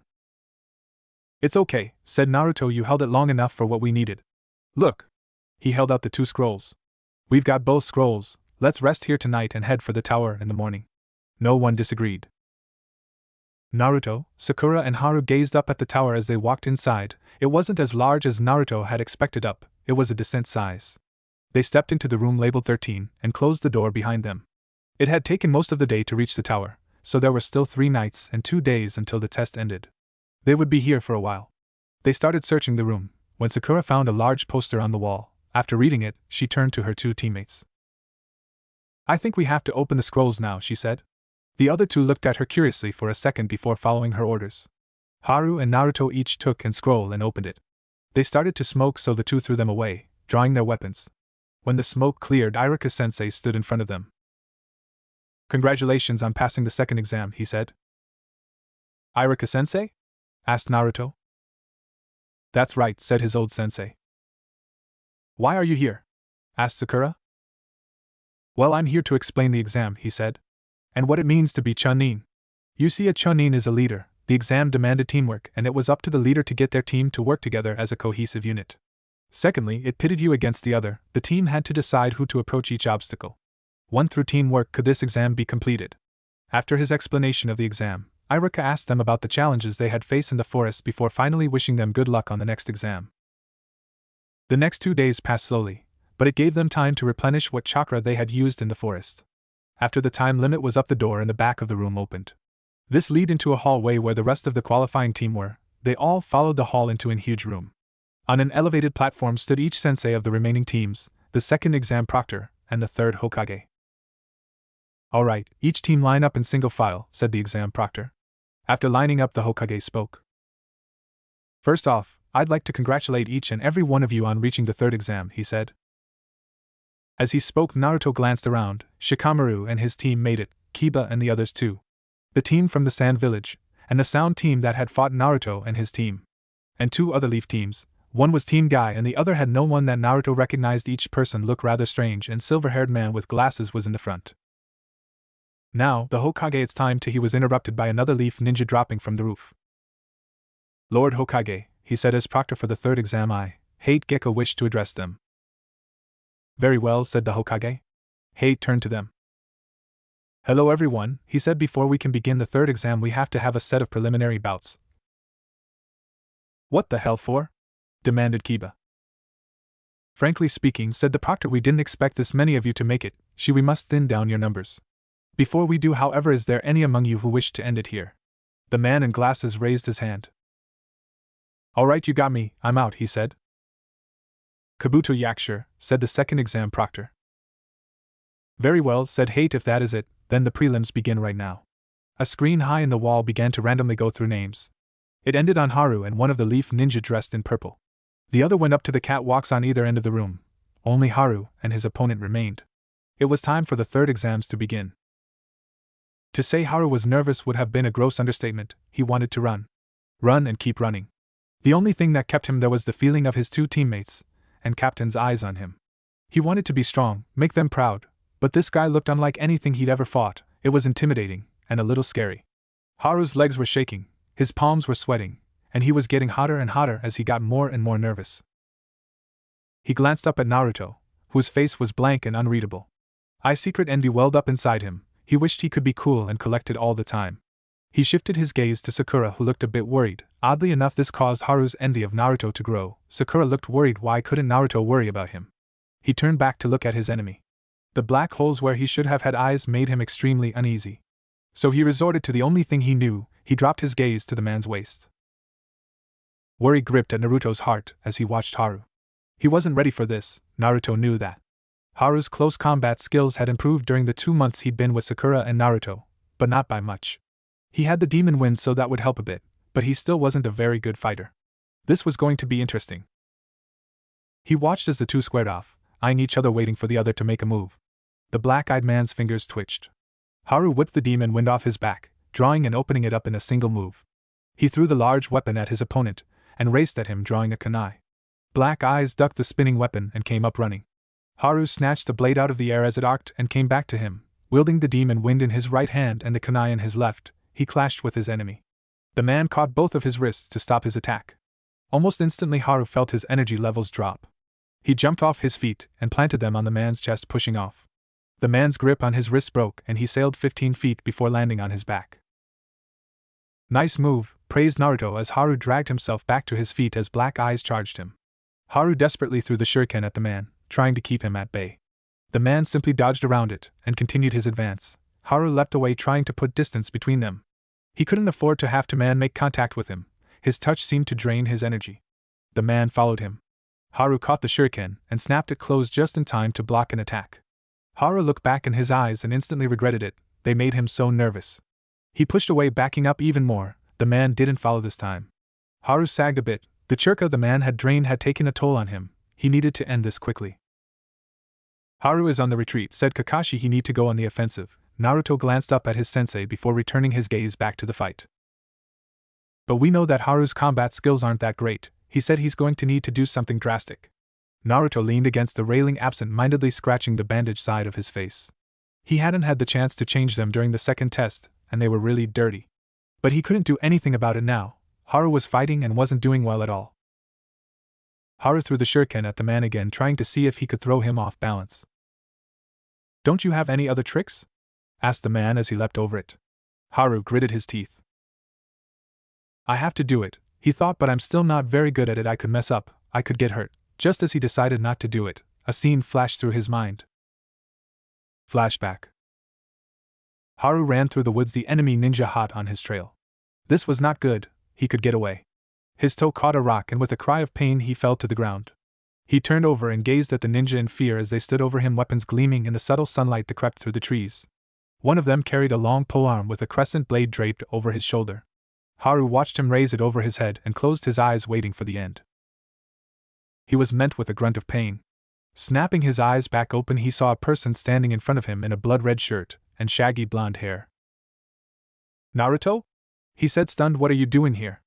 Naruto turned to look over his shoulder. In his eye Haru saw a look of disgust. Drawing his two kunai, Naruto charged directly at the men. In 30 seconds the men were on the ground, of them dead or quickly approaching it. Naruto cleaned his blades on the clothing and sheathed them before turned to Haru and helping him up. Why are you here? Asked Haru. Naruto said nothing. He was just staring into the sky. What if you got hurt? What if they had taken you prisoner? What if? As ninja, we are not allowed the luxury of what if. Naruto cut across him. Haru fell silent. Do not say that phrase again. All it will do is cause you to hesitate. If you hesitate on a mission, someone's going to end up dead. Haru looked at the ground, ashamed in himself. Naruto finally looked at him. Haru, you are ninja, and wearing the headband on your forehead you've accepted the mantle of the Hidden Leaf Village, said Naruto. You and I are genin, the future of our village. We don't have time to screw around. We must advance and take the defense of our village onto our shoulders and help Kakashi-sensei. Never hesitate again. End flashback. It didn't take a genius to know that Naruto had been thinking about the time he'd hesitated while fighting Haku with Sasuke. Haru's resolve hardened. No! He thought, no dwelling on what might happen. He sheathed the kunai and caught the demon wind. Then threw it with all his might. It arced high into the air, too high. While everyone, including his opponent, watched the shuriken, Naruto and Kakashi watched Haru flash through hand signs. Then he sank into the ground. Earth type, huh? Said Kakashi. The black-eyed man watched the demon wind fly high over his head before turning back to Haru, a jeer on his lips. It died on his tongue, however, when he saw the young man was gone. Then, to everyone's disbelief, 10 Harus raised out the ground. Earth clones, said Naruto to Sakura when she gave him a look of confusion. Realization dawned on her, and she looked back down at the match. The black-eyed man didn't seem to know what to do. He gazed around trying to find the really one. Having said one? Some said another one. Trouble? said a third, but they said it in such quick succession it came out having some trouble? Naruto watched as the clones converged on the man, all wielding kunai. There was a massive dust cloud as the man destroyed some of them, but when it all cleared, Haru stood triumphant. Hei walked over and knelt next to the man and checked him. "The winner is Haru Muri," he said. "Woohoo!" yelled Sakura. Naruto nodded in approval as Haru looked up at them. He soon joined them on the catwalk, looking tired but happy. Naruto turned to face him, a small smile playing on his lips. He stuck out his hand. Haru let out a small gasp before taking Naruto's hand in a handshake. They heard the board on the wall start to cycle through names again. They all turned to look at it. It ended on Zaku of the Sound Village and Shino Aburame. The two leapt to the floor. The guy Zaku looked up at Naruto and gave him a glare. His arms were in a sling. How does he plan to fight with his arms in a sling? Thought Haru aloud. Well, said Zaku, it looks like I've got a little movement in this one. He pulled his left arm out of the sling and pointed it at Shino. Shino didn't so much as draw his hands out of his jacket pockets. Without warning, Zaku blasted a huge sound wave at Shino. When the dust cleared, Shino stood tall, bugs covering his entire body. Ugh, gross, said Sakura. What is he? In the village hidden in a leaf there is a clan of bug masters, said Kakashi the Aburame. When one of them is born they enter a secret pact with the insects. He provides them with a nest and food, and in return they fight for him. A nest and food? Asked Haru. What do you mean? He gulped, having a good idea what Kakashi was talking about. His body and his chakra, said Kakashi. Though he did show it, Naruto wanted to throw up. The thought made him nauseous. The insects flowed off Shino and swarmed Zaku. Naruto turned away and leaned on the rail, crossing his arms over his chest. It's over, he said. No sooner than he finished, Zaku let out a terrible scream as the bugs swarmed over him, devouring his chakra. That was so gross, said Sakura. Naruto gazed around and saw that was the general belief. Zaku was carted off by the medical corp. After a brief intermission, the board started cycling names again. It ended on the shinobi and the stupid cat-eared hood from the Sand Village and Haru's opponent's teammate. The Sand Ninja, Kankuro, took the large thing wrapped in bandages off his back, holding it out to his side. His opponent attacked him and threw a single punch which Kankuro easily blocked. Then the guy's arm snaked up Kankuro's. In no time at all the man had his limbs wrapped around Kankuro with one arm wrapped around his neck. Oh man, said Sakura, first the human bug hive, now this. Naruto could help but agree with her. There was a loud crack and Naruto knew Kankuro's neck had just been broke. Hei took a step forward like he was going to stop fight. Then Kankuro twitched, and head spun a 180. Haru made a wrenching sound. Then the thing Kankuro had dropped burst open, revealing a second Kankuro. The first Kankuro sprouted 4 more arms for a total of 6 and wrapped them tightly around his enemy. After a few seconds of struggling, the man gave and the match ended. Geez, muttered Naruto, one weirdo after another. The board stopped when the two names. Naruto glanced up at it. Not good, he thought. Ino and Sakura, despite what they said, the two still cared for each other. Sakura and Ino both seemed to have froze. They glanced at each other, seemed to hesitate, before the looks hardened. They joined each other on the ground, glaring at each other. All right, said Hate, you may begin. Sakura raced straight at Ino and threw a hard punch at her face. Ino dodged her head out of the way, but before she could counter, Sakura grabbed the back of her head and yanked it down, at the same time bringing her right knee up hard. Ino's head snapped back and she stumbled back, a look of shock on her face. Because Team 7 hadn't spent a lot of time around the rest of the rookies, Sakura's growth was wildly and unknown. So the look of shock on everyone's faces came as no surprise to Naruto as he glanced around, a small smirk on his face, and a feeling of pride in his chest. Sakura kicked Ino hard in the gut. Ino backed up, clutching at her stomach. How? She gasped out. How did you get so strong? Sakura smirked. How? It's called hard work, Ino. After the land of the waves, my total inability to do anything at all spurred me to get stronger, so that the next time we face an enemy I'll be a help, not a liability. With that she started hand signs. Though no one but Kakashi knew it, Sakura was a power genjutsu-type ninja with a water affinity. Because of her great chakra control, she could cast water jutsu even if there was no water around by simply turning her chakra in the water for the jutsu. However, it was significantly weaker than if she used nature's water. Her chakra still got the job done though. Water style, water bullets. She held her hands open towards Ino and launched massive bullets of water at Ino, 20 in rapid succession. Ino dropped to one knee. Sakura stood over her, a kunai in her hand. Okay, Sakura, she said, I give you win. Naruto gave a small fist pump by his hip. The gesture was missed by all but Kakashi. Naruto glanced at the rest of the rookies. They all had looks of amazement on their faces. It didn't surprise him. Ino was widely considered to be one of the best female ninja in their age group. However, Sakura had beaten her with minimal effort. Sakura held her hand out to Ino and helped her up. The two watched each other for a minute. Sakura gave her a smile, a real smile. "Just hang in there, Ino," she said. "If I can do it, so can you." Together they climbed the stairs and joined the rest of the Leaf Genin. Ino left to join her team and Sakura joined Naruto and Haru. "Well, 2 out of 3, said Kakashi. "Will go for a sweep. Be ready, Naruto." They all gave him a small smile. "Right," he said. Suddenly Sakura slumped against the wall and slid down it to the ground. Naruto knelt next to her. "You okay?" he asked in a quiet voice. Sakura gave him a reassuring smile. "I'm okay," she said. "The chakra I used for the genjutsu in the forest hadn't fully replenished when I used the water jutsu. I'm just tired." She gave him another tired smile, touched by his concern. Naruto nodded, returning her smile with a small one of his own. Before he stood up, he pulled her into a hug and quietly, so only she could hear, said, "I had faith in you. I knew you would win." That said, he stood up and stepped back up the railing to watch the next match. The two opponents had already been chosen. Tenten and Temari. Tenten leapt away. And her team started cheering, loudly. Naruto had to cover his ears. The two stood staring at each other. Temari goaded Tenten into attacking. Tenten leapt into the air and threw 6 shuriken at Temari. They flew straight and on target. Then suddenly they stopped and dropped to the ground. Naruto blinked for a minute, then it dawned on him. "Wind," he thought. "It's over." Haru looked at him in shock. "How can you say that?" he demanded. "Tenten is a fellow Leaf Ninja. We must believe in her." Naruto looked at him. "Don't be stupid, Haru," he said. "Believe me, I would like to see Tenten win. It's bad luck, really. Temari is the one person so far who could actually beat her. It's over, Haru, just watch."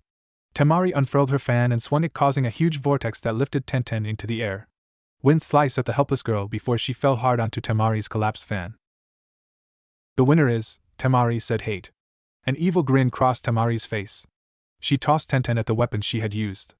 Lee leapt into the battle area and caught her. "Nice catch," she said. "Now take that pathetic piece of garbage out of here." "What did you say?" he demanded. He gently set Tenten down and looked like he was about to charge the girl, when Naruto suddenly appeared in front of him, his arms stretched out in front of Lee, his one-eyed gaze locked onto Temari. Everyone gasped. When did he get so fast? Thought Sakura. Naruto thought Kakashi. What are you playing at? Lee, don't, said Naruto. She's not worth your time. Take Tenten to Gai-sensei. Lee was stunned by Naruto's sudden appearance. Right, he said and carried her off. Naruto stood and glared at Temari. She broke eye contact and turned to join her teammates. Naruto followed Lee. When they reached the top, Kakashi pulled Naruto aside. Naruto, what are you doing? He demanded. What do you mean? Asked Naruto, confused. Your unknown growth is an advantage, he said. Why show it now in a rush to stop Lee? Naruto hesitated. Don't be so hasty to show off, wait until the match. Yes, sir, Naruto said dejectedly.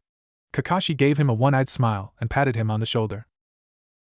I know you're eager to test yourself, he said gently, but don't let that eagerness compromise you. Naruto nodded and walked back to Haru, a bit ashamed of himself. Everything all right? Asked Haru. Yeah, said Naruto quietly. Sakura stood up and joined them. You sure you're okay to be moving around, Sakura? She gave him a smile. I'm fine, she said. Besides, they're getting towards the end. I don't want to miss your match. She gave him a small smile and slipped her hand into his, and gave it a small squeeze. Sakura knew it was the only show of affection Naruto would allow right now. Shikamaru and Kin were the next two to fight. Their fight started off slow, but that was to be expected with anything involving Shikamaru. Kin threw two Senbon at Shikamaru, who quickly dodged them. There were bells attached. That simple trick? Asked Naruto next. Shio threw Senbon with bells and Senbon without. Shikamaru started dodging all the Senbon, before he suddenly froze. Genjutsu, said Sakura. What? Gasped Naruto, snapping his gaze up to Sakura. It looks like this is when the affects his ears, she said. I guess that's surprising considering what village she's from. Kin threw 3 Senbon. Shikamaru managed to cover up just in time. It's amazing he can even move, she said. Suddenly all action stopped. Kin's face had a look of horror on it. He got her, said Naruto. Shikamaru pulled a shuriken out of his pouch, which was mirrored by Kin. Are you crazy? demanded Kin. Oh come on, it's be fun, said Shikamaru like a game of chicken, let's see whose ducks first. He threw the shuriken at her. The two shuriken raced at their targets. Just as it reached him, Shikamaru bent over backwards. Kin mirrored him, and bashed her head on the wall. The wise shinobi properly scouts the battlefield and is always aware of his position on it, he said. The match was over. After he joined the rest, the wall on the board began to cycle through names, until finally it landed on Naruto and Kiba. It's us against the Kid Akamaru, shouted Kiba. He leapt down and ran to the far side waiting for Naruto. Naruto straightened and started walking towards the stairs. Kakashi stopped him. Naruto, he said, only use it as a last resort, but I'm giving you permission to use it. Naruto gave him a short nod and continued to the stairs. As he left, Sakura was giving Kakashi an uneasy look. All around them were words of pity for Naruto. Oh man, Naruto doesn't have a chance, said Ino. Kiba is so lucky, said Choji. And Kurenai looked pretty smug, like the match was already over. Don't worry, Sakura, he smiled. You ready, Naruto and I haven't just been goofing off the last 6 months. Haru was glancing back and forth between them, confused. He had faith in you, both of you. Now have faith in him. They both nodded and turned to watch. Now your chance, Naruto, he thought. Show them all how much you've grown. Naruto stood across from Kiba, his face ever stoic. Sorry, Naruto, he said, nothing personal. With that he dropped onto all fours, his teeth and fingernails elongating. Ninja art, beast mimicry. He vanished only to reappear with his elbow buried deep in Naruto's gut. Naruto's body absorbed the shot, and he flew several feet, landing hard on his back. Oh no! Exclaimed Haru. In the 5 months he'd known him, Haru had never seen Naruto take a solid hit. Naruto was still for a second. Kida was about to turn to hate when he stirred. He turned back to Naruto, a look of disbelief on his face. Naruto was up and running, both kunai in his hand. Kiba let out a growl and charged at Naruto, drawing one of his own kunai. Naruto swung his right hand. Kiba ducked that kunai and stabbed with his own. Naruto blocked it with the kunai in his left. They disengaged. So, I see you picked up a little bit of ability, said Kiba. You came a long way since the academy. Naruto couldn't help but smirk as he sheathed his kunai. This didn't go amiss by Kiba. You have no idea, said Naruto, how right you are. Naruto started flashing through hand signs so quickly that Kiba could keep up. Fire style, Phoenix Flower Jutsu, he yelled. What? Exclaimed Kiba. The 15 small fireballs converged on him. Kiba barely escaped. Asuma looked at Kakashi in shock. That move, he said, that's a fire jutsu of the Uchiha clan? So how is it Naruto knows it? Kakashi gave him a one-eyed smile. Oh, you'll see, he replied. Kiba came up charging and drew 2 smoke bottoms. Let's go, Akamaru, he said, and threw the smoke bombs.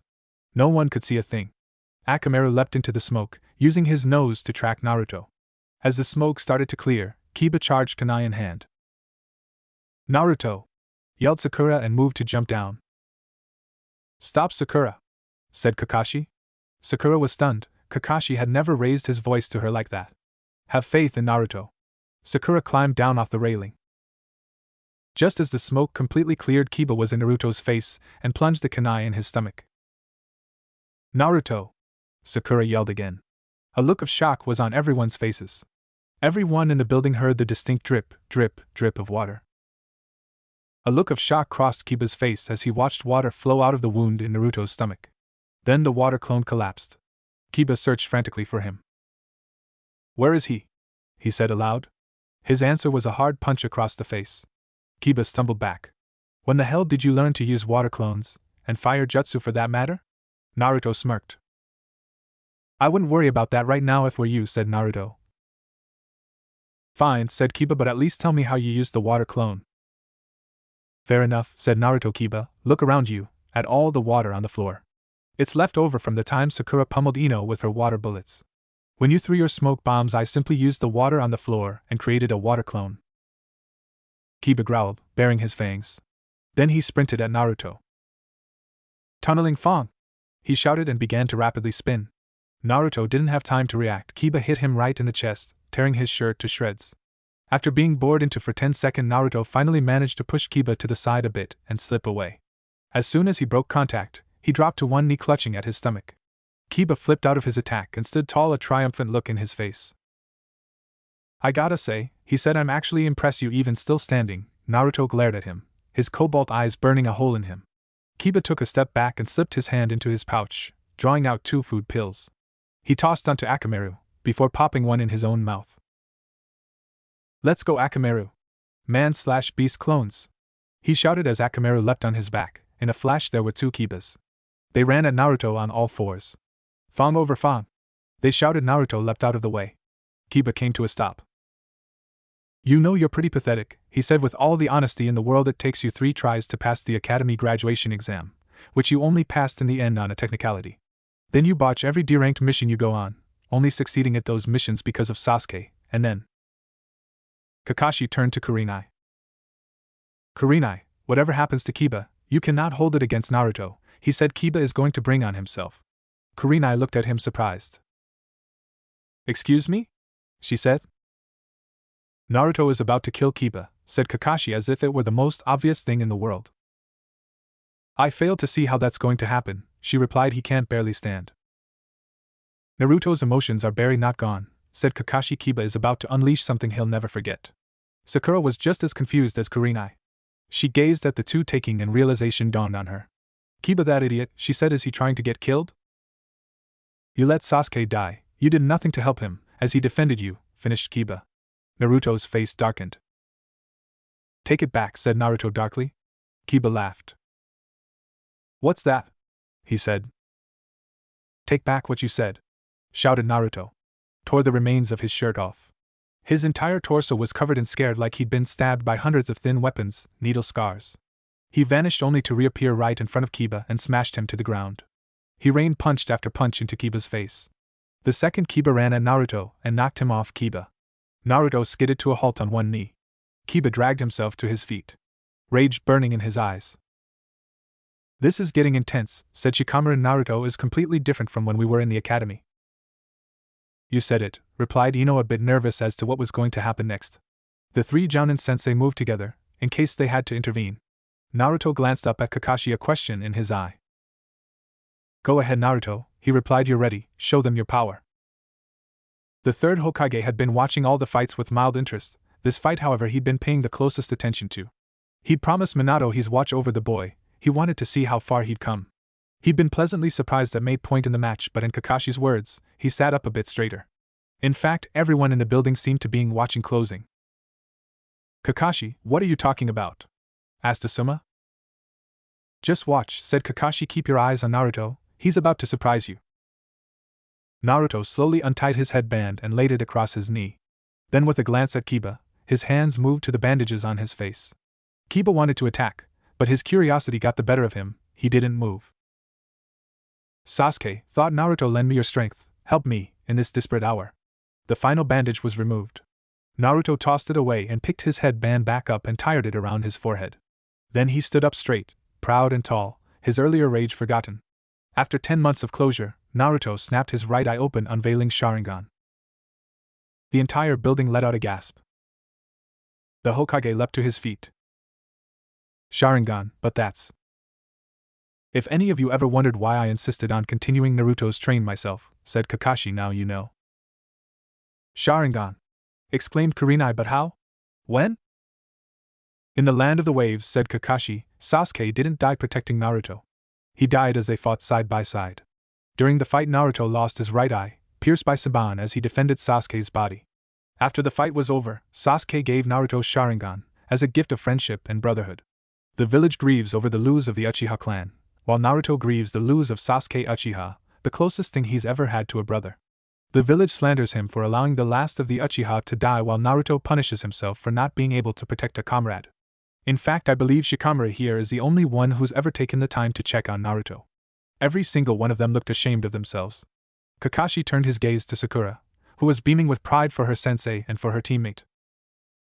No matter how hard he tried, Kiba couldn't tear his gaze away from Naruto's right eye. It entranced him, drew him in. He took a step towards him, then back. Then shook his head. Naruto copied it all perfectly. Kiba's cracked, said Kurenai. Naruto's got the match in the bag. Kiba's thoughts aren't even his own. He finally shook himself free of the red eye's piercing gaze and attacked using his Akamaru and his Fang over Fang. Naruto sidestepped it, and brought his right leg up in a hard kick, catching the real Kiba in the chest. The jutsu broke almost instantly as Kiba crashed to the ground. Naruto calmly settled over Kiba and put a kunai to his throat. Akamaru had no choice but to back down. Hate leapt to Kiba and Naruto, checking Kiba for vital signs. Because his opponent is unable to continue, the winner in Naruto Uzumaki, said Hate. Haru, Sakura, and Lee all burst into cheers. Naruto stood up. With a tired sigh, he pulled his headband down over his Sharingan. He turned and walked toward the stairs, tucking his hands in his pockets. He reached his team, where he received congratulations from all of the Leaf Genin. Leave it to you to have something like that under your belt, said Shikamaru. That was awesome, said Haru. Why didn't you tell me you had the Sharingan? I wasn't allowed to reveal it until now, replied Naruto. After the rest of the Rookie 9 left him, Sakura pulled Naruto into a hug. Great job, Naruto, she said. Naruto hesitated for a minute, then returned it, holding her tightly. Very good, Naruto, said Kakashi. Using the hypnotic eye to make Kiba think he wanted to use Fang over Fang, even tricked him into being on the left where he'd be open. Naruto smirked. Thanks, he said. Here, said Kakashi, pulling off his Jounin vest and draping it over his shoulders. Wear this until we can get you a shirt. Thanks again, said Naruto, slipping his arms through it and zipping it up. The next two opponents were Hinata and Niji Hyuga. They stood across from each other. Hinata looked terrified, scared like she wanted to run. Then she took a quick glance at Naruto. Her resolve seemed to harden. They both took the same stance. Of course, said Lee, the Hyuga style, that is why their stances are the same. They are both from the Hyuga clan. The two charged each other, striking hard with chakra bursts from each of the strikes. Naruto pulled the headband from his Sharingan. It's amazing, he said. They released sharp bursts of chakra, driving them into their opponent's body. Niji finally landed a blow on her throat, causing her to back up, clutching at her chest. The resolve drained from her face for a split second before returning. She charged him again, taking a hard shot right to the heart. Damn it, said Naruto. She fought a good fight, but it's over. He pulled the headband over the Sharingan. Then a gasp escaped his lips. She was getting back up. No, no, no, he said. Stay down, don't do anything crazy. She dragged herself to her feet. Niji let out a cry of rage and charged. In a flash, Naruto disappeared, only to reappear right in front of Niji. The fight is over, Niji, he said. Niji scoffed and left the arena floor. Naruto turned and ran to Hinata. He was soon joined by Kurenai, who knelt down and yanked her jacket open. She's going into cardiac arrest, she said. Naruto leapt out of the way as the medical corps raced in. They had her up and gone in 15 seconds. Naruto returned to his team, where Sakura wrapped her arms around Naruto's right arm. Her previous inhibitions forgotten. The board on the wall scanned through names and came to a stop on Rock Lee and Choji. Lee jumped to the ground and waited for Choji to reach him.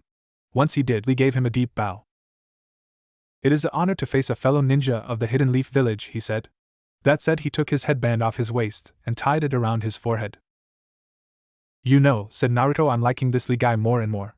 Sakura smiled. It was so nice to see Naruto opening up. He was smiling a bit more, not big smile up smiles, nonetheless. The fight between Lee and Choji was pretty lame, really. Choji tried to use his human boulder jutsu, which Lee stopped with him with a hard kick. Choji deflated. He was tired and a little scared. He charged Lee. Lee kicked him once, sending him flying, and the match ended. Was all Naruto could say. Lee helped Choji up and carried him to the catwalk with the rest. My apologies, he said. I didn't mean to embarrass you. No, that's okay, said Choji. Either once of us held but, and you were the victor. No need to apologize for that. Naruto couldn't help but smile. The last match was Dosu versus Gaara. Gaara stood across from Dosu with his arms crossed and the gourd on his back pouring sand. Sop, that's what's in that gourd, mumbled Naruto. It's sand. Dosu charged Naruto, pulling back his sleeve and revealing his weird glove. He punched at Gaara. The sand rose to Gaara's defense. Then it wrapped around Dosu's arm and covered his body. Sand coffin, said Gaara. Dosu struggled, trying to get free. Gaara raised his open hand, pointing the palm at Dosu. Sand burial. The sand crushed Dosu. Sakura turned away, hiding her face in Naruto's chest. The sand retreated back into the gourd. There was no sign of Dosu at all. Gaara left the battlefield. All right, and with that the third test preliminaries are complete, said Hate. Can I get all the victors in a single file line in front of me? After they did as they were asked, the Hokage addressed them. First off, congratulations for passing the first round, he said. The finals will be held in 1 month, so use that time to train and learn new techniques. I wish you all the best of luck. You are dismissed. Naruto turned to his team. We have 1 month, he said. You'll all be ready, said Kakashi, but it'll be a long road. Naruto's eyes slowly opened as he awoke. He rolled over and looked at the clock. It was 7 in the morning. He sat up and rubbed his eyes and stretched. Then he climbed out of bed and headed for the bathroom. Turning on the water, he climbed into the shower and let the hot liquid pour over his body, relaxing his sore muscles. He hadn't really enjoyed his shower the night before. He'd be too tired to do anything but get clean and get out. Now he let it loosen the tension in his body and soothe his aching muscles. As he stood under the shower, the battle with Kiba played over and over in his head. Why had it been so tough? Sure, Kiba was good, but Naruto knew he wasn't on Naruto's level. Hell, there were only a few at the prelims that were. Niji, that boy Gaara, and maybe Lee. So why had he had so much trouble? He even had to resort to Sharingan, which he'd hoped to save for the finals. Unable to find an answer to his question, he punched the tiled wall of his shower with a low curse. Deciding his shower was no longer relaxing, Naruto climbed out and toweled himself dry. Then he wrapped the towel low around his waist and exited the bathroom. He went down the hall and into his kitchen looking for something to eat. He opened his fridge and decided that eating was out of the question. He needed to go to the store. There was a knock on his front door. He walked over and opened it, closing his right eye. It was Sakura. Oh, hey Sakura, he said, completely forgetting about his almost total nakedness. She, however, noticed it almost immediately. Naruto, she said, shouldn't you put some clothes on? Confusion crossed Naruto's face as he looked down. Seeing his scantily clad body, Naruto blushed slightly. Sorry, come in, he said, stepping aside to allow her entrance. I'll be right back. He left the room and went to his own, where he quickly dressed in his blood-red tee and black pants. He tied his headband around his right eye and left the room. He walked back out in the living room to find Sakura sitting on his couch, patently waiting for him. It was then Naruto noticed the change. You got your hair cut, he said softly, sitting down next to her. She nodded. She said, you like it? She asked. Naruto could tell from the look on her face she wanted him to approve. Yeah, I do, he said honestly, it looks really nice. She smiled and put her head on his shoulder. You going to see him soon? She asked. He nodded. Deciding to push her luck a little, Sakura asked something she'd never asked before. Can I come? Naruto was quiet for a long time, so long in fact Sakura was about to withdraw her request when he spoke up. Yeah, I'd like that, and I think he would too, said Naruto. Sakura smiled. They soon got up and left, knowing the sooner Naruto visited him, the sooner Sakura could get him out and about. Sakura wrapped her arms around Naruto's and laid her head on his shoulder. They walked through the village, keeping to themselves, not paying any attention to the looks of interest they were getting. They weren't dating, though were sleeping with each other, they were simply best friends, and this was comfortable to them. Their journey took about half an hour, but when they arrived they stood at Sasuke's grave for quite a while. Finally Sakura sank to her knees and whispered to herself. Sasuke, thank you for all you did for me and Naruto, she said. I'm sorry I haven't visited sooner, but Naruto needed time alone with you, time to heal. He's getting there, Sasuke, as I'm sure you've seen. Please help him heal, help him let go the burden of guilt he's placed on his own shoulders. I know you bear him no animosity. I'm not sure how I do, but I do. He refuses to forgive himself, help him. Her prayer to Sasuke finished, she stood and returned to Naruto's side. Naruto was silent, reading the words on Sasuke's grave like he had 1,000,000 times before. The battle on the bridge played in his mind. What could he have done different? He could have stopped the Senbon, he could have stopped Haku quicker. If only he had trained harder, focused more on getting stronger and less on ramen, Sasuke would still be here. Sakura watched as Naruto's face grew more and more pained. She knew what he was doing, blaming himself again, coming up with all the things he could have done. She'd been around him enough to know when he was sinking into depression. Deciding to take another risk, she slipped her hand in his and laced their fingers together. She gave his hand a slight squeeze. He snapped out of his thoughts and looked at her, startled. She gave him a soft smile and started to pull him away. Naruto cast one last glance back at the headstone and followed her. He half expected her to release his hand once she got him away for the grave, but she didn't. She held it firmly, guiding them both back to the village square.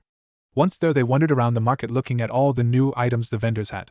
Naruto was standing back a bit watching Sakura look at jewelry when an old man approached him. Anything I can help you with, son? The man asked. Naruto looked at the man. His smile seemed real enough, which was weird. Naruto never got looks like that. You don't know who I am, do you? He asked. Oh, I know perfectly well who you are, said the man. And you still talk to me? asked Naruto a bit stunned. Of course, said the man like it was the most obvious thing in the world. Why? Asked Naruto, even more stunned. Young man, said the old man, I see you around the village quite a bit. Always sulking, always down. You don't fight the insults, you just take it, never once fighting back. Naruto, to me that says you didn't let the Uchiha die, that you fought with him, and that Sharingan in your right eye tells me that he meant more to you and you to him than anybody else in this whole world. But you still fight bearing the weight of Uchiha's death on your shoulders, unable to let him go. Son, until you do, you will never be able to harness your true strength. Realization washed over Naruto like a wave breaking on the shore. Until he let go of Sasuke, he'd be unable to fight to his full potential. That was why he'd had so much trouble with Kiba. He'd been unable to fight with a clear head. A part of him still focused on Sasuke's death. He was distracted. What happens if that happens on a mission, son? The old man asked. Your friends and comrades would be put in danger. Naruto was ashamed. He'd once told Haru to never hesitate. All the while being a hypocrite. He glanced over at Sakura, picturing her dead because he'd hesitated. The thought scared him. He felt as much pain thinking about Sakura dying as he had when Sasuke actually had. He looked away and clamped his eyes shut. It was all he could do to stem the flow of tears that he felt threatening to fall. After a minute he got himself under control and looked back at the man. The man was still smiling, that kind of smile. Something about that smile told Naruto he knew exactly what Naruto was going through. Naruto glanced back over at Sakura. She was chatting happily with the shop owner. She looked over and saw he looking over at her. Her grin grew even wider. She excitedly waved him over. A small smile playing on his lips, he politely excused himself and walked over to Sakura. Look, she said. She was holding a picture in her hands. Naruto's face lit on with recognition. It was him and Sasuke as young children. He remembered the day. Sasuke has made a jab at him after class one day and Naruto had gone to confront him about it. They ended up just standing side by side on the dock watching the sunset. Someone must have stumbled upon them and took the picture. Naruto's smile got a little larger as he took it out of her hands. Would you like me to be it for you? He asked. Confusion played across Sakura's face. I thought you might like to have it, she said. Naruto shook his head. It was time for him to start trying to let go of Sasuke. I have all I need, he said, pointing to the headband on his face. Here, he handed it back to her and turned to the man running the stall. He handed him the labeled price and thanked him. Then Naruto motioned for Sakura to follow him. She did so and soon had her hand intertwined in his. He looked down at her. She was looking fondly at the picture. One who didn't know what had gone on 2 minutes beforehand would have thought they were the best of friends. Sakura must have felt him staring because she looked up at him, a smile on her face. I'm proud of you, she whispered. Naruto looked at her, a question in his eyes. You're trying, aren't you? You're trying to move on. Naruto nodded. I am, he said. Sakura gave his hand a squeeze and together they walked down the street to meet Kakashi and Haru for training. When they reached Training Field 7, they weren't surprised to find that Haru was the only one waiting for them, despite their being half an hour late. Haru waved at them from where he was sitting against a tree sharpening the blades of the demon wind. Naruto and Sakura slowly made their way over to him. When they reached him, he smiled up at them and slipped his shuriken into its sheath on his back. Naruto helped him to his feet and turned to find Kakashi strolling into the field. Yo, he said. Once he reached them, he gave the instructions for the training. Taijutsu only. Oh, and if you don't mind, I thought I'd join you. The three genin looked at each other before shrugging and nodding as one. All right then, scatter, said Kakashi, and the four broke off. Haru and Sakura met each other in the middle of the field, each wielding kunai. Sakura blocked an overhead slash and countered with a hard kick to Haru's middle. Haru brought his other arm across his stomach and blocked the kick, stumbling a bit. But Sakura was unable to capitalize on the opening because Naruto flew straight over Haru's head and launched a flurry of 3 kicks, the last one being an axe kick that drove Sakura to the ground hard. Naruto landed in a crouch and leaped straight into the air to avoid a kick from Haru. He flipped backwards, drawing his 2 kunai, and landed in a low crouch with both his arms held straight out to his side, the kunai held in reverse grips. Haru pulled the demon wind off his back and flipped it open. He threw it straight at Naruto, who vanished from sight and reappeared right in front of Haru. He put a foot on Haru's knee and brought his other leg up in a knee strike. Haru fell backwards right past Sakura, who was now up and charging, her kunai in hand. Naruto, unable to defend himself in midair, took a hard kick to the solar plexus. He hit the ground hard, gasping for breath.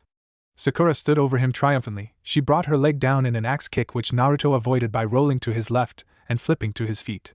He stared at his 2 opponents, Sakura to his left, Haru to his right. They were locked in a standstill. It then that Kakashi chose to appear. Right in the middle. Naruto didn't even hesitate, he charged Kakashi sheathing his kunai. Kakashi blocked his first punch and countered with a hard kick. Naruto ducked the kick and delivered an elbow into Kakashi's stomach. Kakashi took the hit but didn't move. Naruto flipped away. Kakashi and Naruto stared each other down. Sakura and Haru were motionless, either wanting to get caught in this fight. Faster than anyone could see, Naruto and Kakashi both pulled their handbands from their faces, unveiling their sharingans. They charged, the force of their blows created gusts of wind, it ended in a flash. Naruto, starting to get desperate, overextended. Kakashi caught his forearm and brought the boy crashing to the ground. Alright, he said, that's it for today. It was getting late, and he needed to let them get going. Naruto stood up after Kakashi got off of him and pulled his headband down over his face. Sakura walked over to the tree and picked up her picture. Then the three genin left the forest. They decided to eat dinner at Ikarachu's. Once they were sat at the bar and their ramen ordered, Sakura and Haru chatted while Naruto listened. They talked about the training they just had and, more importantly, Kakashi and Naruto's fight. What possessed you to charge Kakashi-sensei like that, Naruto? Asked Haru. Naruto gave a short shrug. I wanted to test myself, he said. Well, you got your butt kicked, said Haru. Naruto shrugged again and turned to the ramen Ayam had just set down in front of him. After eating for a few minutes, Naruto turned to look at his friends. They were chatting happily, smiling and laughing at the things they were discussing. Sakura had scooted his stool closer to Naruto and was slightly leaning on him. After their ramen, the three friends stood and began to head home. Naruto was in the middle, Sakura to his right, her left hand laced in his right, and her right arm holding onto his bicep. Haru was to his left, both hands behind his head. They decided to spend some time as a team at Naruto's house. They wanted to spend time together, just the three of them, to breathe before really jumping into the hard training for the Chunin finals. They went up the stairs to his apartment and stepped into his small living room.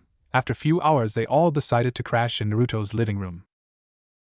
Kakashi Hatake sat at the village dango shop with his favorite type of dumpling in front of him. Long time no see, Kakashi, came a voice from behind him. He turned to see an elderly man with hair white as the snow and a red gi. And Master Jiraiya? He said, completely stunned. What are you doing here? You haven't been in the village in years. The man sighed and stepped around table.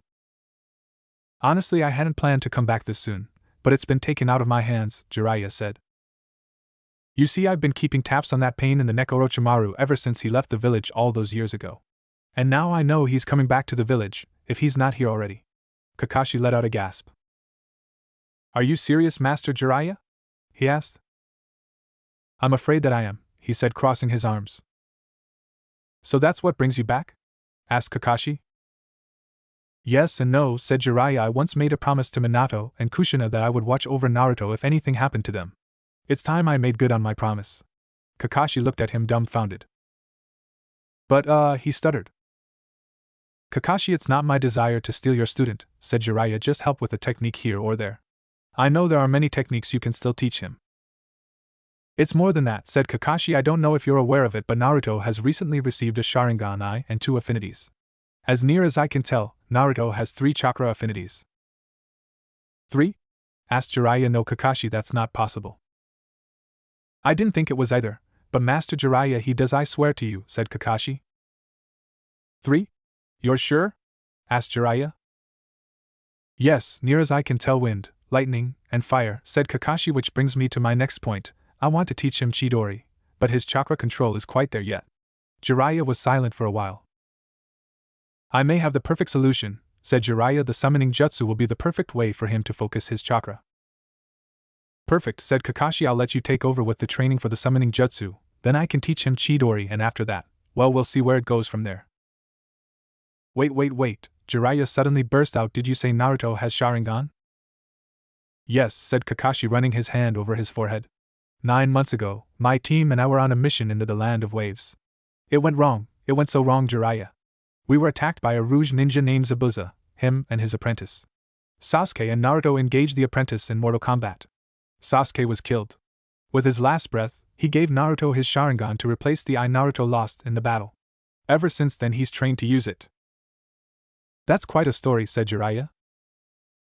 It's all true, said Kakashi. No, I know, said Jiraiya. Kakashi, Naruto has a long road ahead of him. Naruto is going to have to learn that because of who he is, he's going to have to spend his entire watching his back. Kakashi ran a hand through his silver hair and let out a heavy sigh. I know, He said we'll just focus on his training for now. Good idea, said Jiraiya. We'll focus on the summoning jutsu for now and then we'll have to see what happens. Naruto woke up with a stiff neck. Sat up straight on his couch and stretched, trying to loosen his neck. He had spent the night on his couch and was now regretting it. He rubbed out his neck and walked toward the kitchen, being careful to step over Haru on the way there. After fishing a glass out of his cupboard, he filled it with water from his tap and downed it in 3 gulps. It did little for his neck, so he filled another glass and drank half of it. He walked out of the kitchen with the glass in hand just in time to find Haru stirring from his spot on the floor. Ah man, moaned Haru, what time is it? Naruto took a swig of water and looked at the clock. Just about noon, he said. Shit, said Haru, what time did we go to bed last night? I don't know, said Naruto, like 4 maybe. He took another swig of water and walked down the hall towards his bedroom. He inched the door open and peered in. What he found left him completely speechless. Sakura lay in his bed. She was on her back, her pink hair splayed out around her. Naruto leaned on the door frame, watching the gentle rise and fall of her chest as she slumbered. He took another sip of water, debating with himself whether or not to wake her. They had to meet Kakashi for training in 2 hours and Naruto knew she would want to go home first. Hey, whispered Haru from behind him, I'm gonna head home. I'll see you for training. Naruto nodded and turned back to his sleeping teammate. Steeling himself, he approached her bedside and gently sat down. He lightly shook her shoulder. Sakura, it's time to wake up, he said. His soft emerald eyes fluttered open. Na Naruto? She asked, slightly confused. Yes, he said, it's about time to get up, it's already noon. Oh, okay, she said. I'll leave you to get dressed, he said, standing up and leaving the room, grabbing a change of cloths on his way out. He changed in the bathroom. He put on a pair of black pants and a midnight blue tee. He exited the bathroom just as Sakura was leaving his room. She gave him a soft smile. Sleep well? He asked her. She nodded. You have a comfortable bed, she replied. He smiled. I'm glad, he said, we should swing by your place before going on to training. She nodded and together they left the apartment. They quickly made their way across the village, Sakura holding his right hand in her left, her right hand on his bicep. In time they made it to Sakura's house. You want to come in?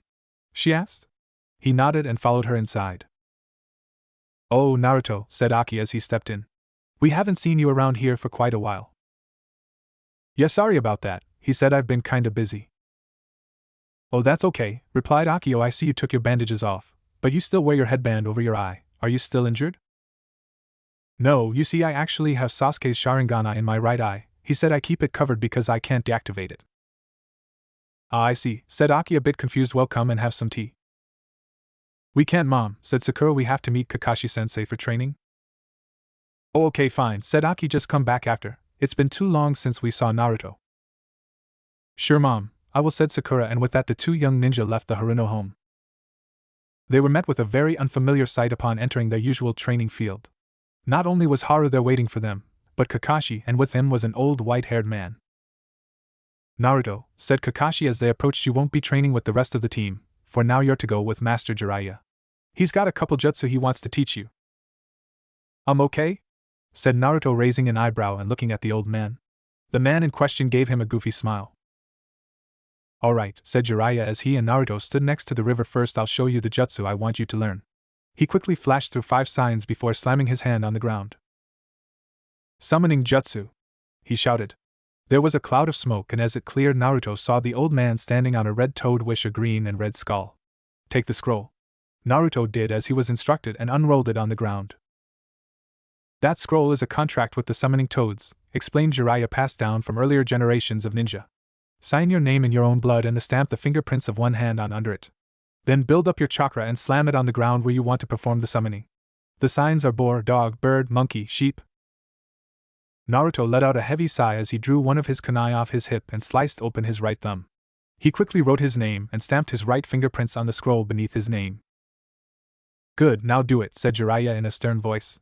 Stealing his resolve, Naruto quickly flashed through the 5 signs and slammed his palm on the ground. Ninja art, summoning jutsu, he yelled. He disappeared in a cloud of smoke, only to reappear standing on a blue toad with yellow stripes running down his back. Amazing! Thought Jiraiya to summon a toad that size on his first try. No one's done that since Minato. This boy, with Sharingan and the right determination, he could easily surpass his father.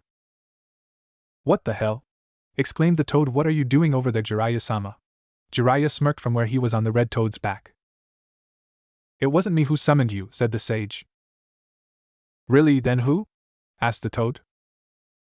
He's on your back, said Jiraiya. Jump down, Naruto, let him see you. Naruto let out a sigh and jumped off the toad's back.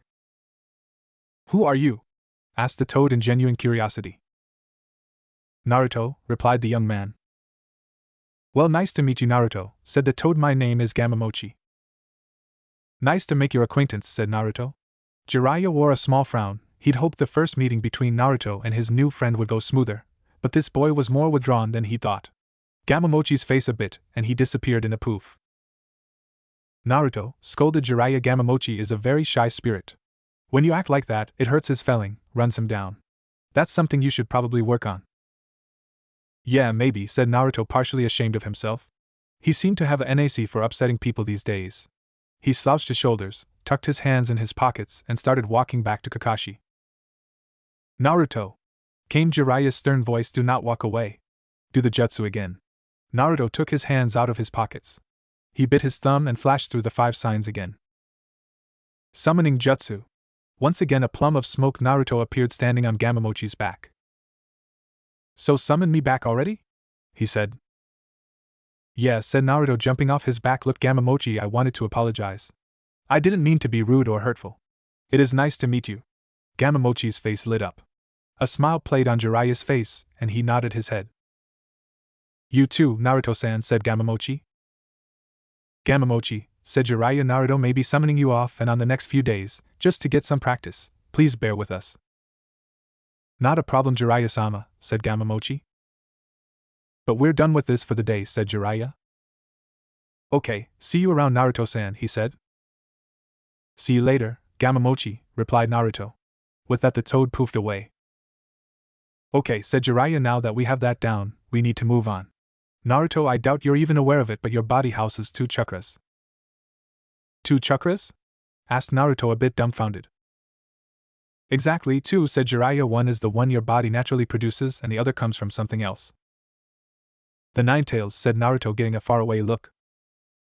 Yes, said Jiraiya, the 9-tailed fox. And with training you can learn to control it. Naruto didn't seem to like the idea of controlling the Ninetails' chakra. Don't worry, I'll be here to help you along. The only time I used the Ninetails' chakra, I lost my eyes, said Naruto. I lose control of my body. I don't like it. With the training we're going to be doing, you'll be funneling it into jutsu, said Jiraiya, making the jutsu you use now even more powerful. Naruto still seemed a bit uneasy but nodded. Good, first we need to expend body's own chakra, said Jiraiya. Naruto nodded. Setting his mouth in a hard line, he built up chakra in his chest just like he had countless time before. Fire style, fireball jutsu.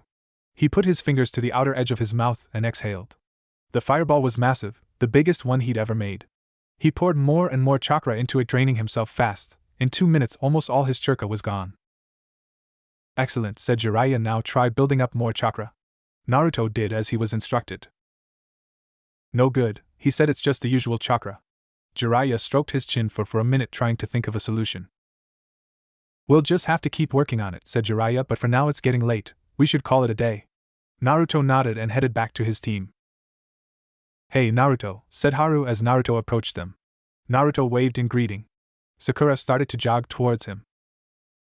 How'd it go? She asked. Learn anything? Yeah, said Naruto. A summoning jutsu, made a new friend. Oh? Asked Sakura. Yeah, I'll show you later, said Naruto, and with that the team and their sensei left the training field. Over the next few days Naruto worked on his summoning jutsu and controlling the Ninetails chakra. He made very little progress. Jiraiya helped as much as he could, but he knew for Naruto to do this he needed to do it on his own. Damn it, said Naruto as he dropped to one knee after another failed attempt to build up any of the fox's chakra. I'm not getting anywhere with this, he said, throwing a stone into the river. Naruto, said Jiraiya, you've come as far as you can with this, it's time to move on. What do you mean? Asked Naruto. You see, Naruto, said Kakashi from where he was sitting next to Jiraiya. Each thing Master Jiraiya and I have trained you has been to learn something else, he said. With the tree climbing and water walking exercises you learn to control your chakra and release it in a steady amount. Sharingan helped you limit the amount you use but still put it to effect, therefore not wasting any. With the summoning jutsu you learn to control greater amounts of chakra. Now we're moving on. Moving on? Asked Naruto, but I haven't even mastered the summoning jutsu. Gamamochi only come out once every 3 tries. Every time else it's that annoying Gamakichi. You've got it down enough to move ahead, said Jiraiya, but I fully expect you to keep working on the summoning jutsu. Fine, it's settled. I'll work on the summoning jutsu. Jiraiya-sensei taught me and learn this new technique. Alright, said Kakashi, this new technique, you'll be learning from me.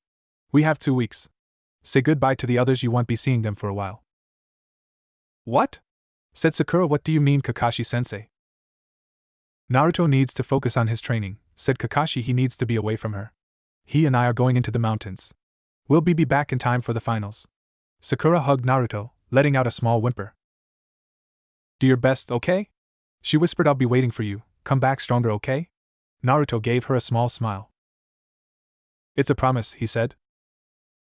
Sakura stood in line next to Haru, looking around for any signs of Naruto. He and Kakashi had left 2 weeks ago. Kakashi said they'd be back in time for the finals, but it was starting in 20 minutes. She looked worriedly at Haru, who looked back with any equally worried look. What do you think? Asked Haru. You think they'll get back in time? I don't know, said Sakura. Kakashi said they'd be back, but there's no sign of them. She was about to say something else when the crowd around them exploded in cheers. She glanced around and finally looked at the entrance. Walking into the gates was Kakashi and Naruto. Naruto had changed. His hair was even longer and even more shaggy. It reminded her of something, of someone. She slowly recalled a picture she'd once seen. A young man in his early 20s, with long shaggy blonde hair wearing a white coat. Naruto looked exactly like the 4th Hokage. In addition to his hair, Naruto's clothes had changed. He was now wearing white pants and sky blue shirt. His black thong-style sandals were the same, and the blue handband on his face was the same too. Hey Naruto, said Sakura as he walked up next to them. Hey guys, he replied, giving them a small smile. Sorry I'm late. That's alright, you had us worried though, said Haru. Kakashi walked up to his students. Hey guys, sorry I didn't stick around for your training, he said. That's alright, said Haru. I found a master in Earth-style ninjutsu. I've picked up quite a few new tricks. Just watch me, Kakashi-sensei. I'll show you how much I've learned. Good, said Kakashi. I know you'll all make me proud. Naruto wore a smug smirk as he watched his teacher walk away. Alright, listen up, said the proctor. It wasn't the same proctor they'd had last time. Here, he held up a bracket board. Study it quickly. Haru was fighting Neji, Shikamaru was next fighting Temari, then it was Naruto against the monster Gaara. Sakura was after that fighting Lee, and the last fight was Kankuro versus Shino. Oh no, Naruto, said Sakura. I'll be fine, he said. I was hoping for this. Besides, we all have new tricks we want to show Kakashi. Haru, I know you'll do your best. Haru steeled his face. Right, he said.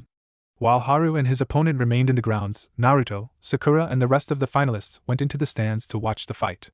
Naruto and Sakura sat with the rest of the 9 rookies. Sakura leaning against him, and his arm around her. Naruto hadn't realized how much he'd misses her until the moment he laid his eyes on her walking into the arena. Haru stood across the arena glaring at Neji. This boy had tried to kill a comrade. Haru wasn't going to stand for that. Begin, said the proctor. Haru pulled the demon wind off his back and flipped it open. The 2 ninja charged each other. Naruto pulled his hand band from his Sharingan. He watched as each of Neji's chakra-enhanced blows barely missed Haru or were blocked by the large shuriken in his hand. Haru flipped backwards as a strike passed over him by inches. He's okay, said Naruto. Neji hasn't hit him yet.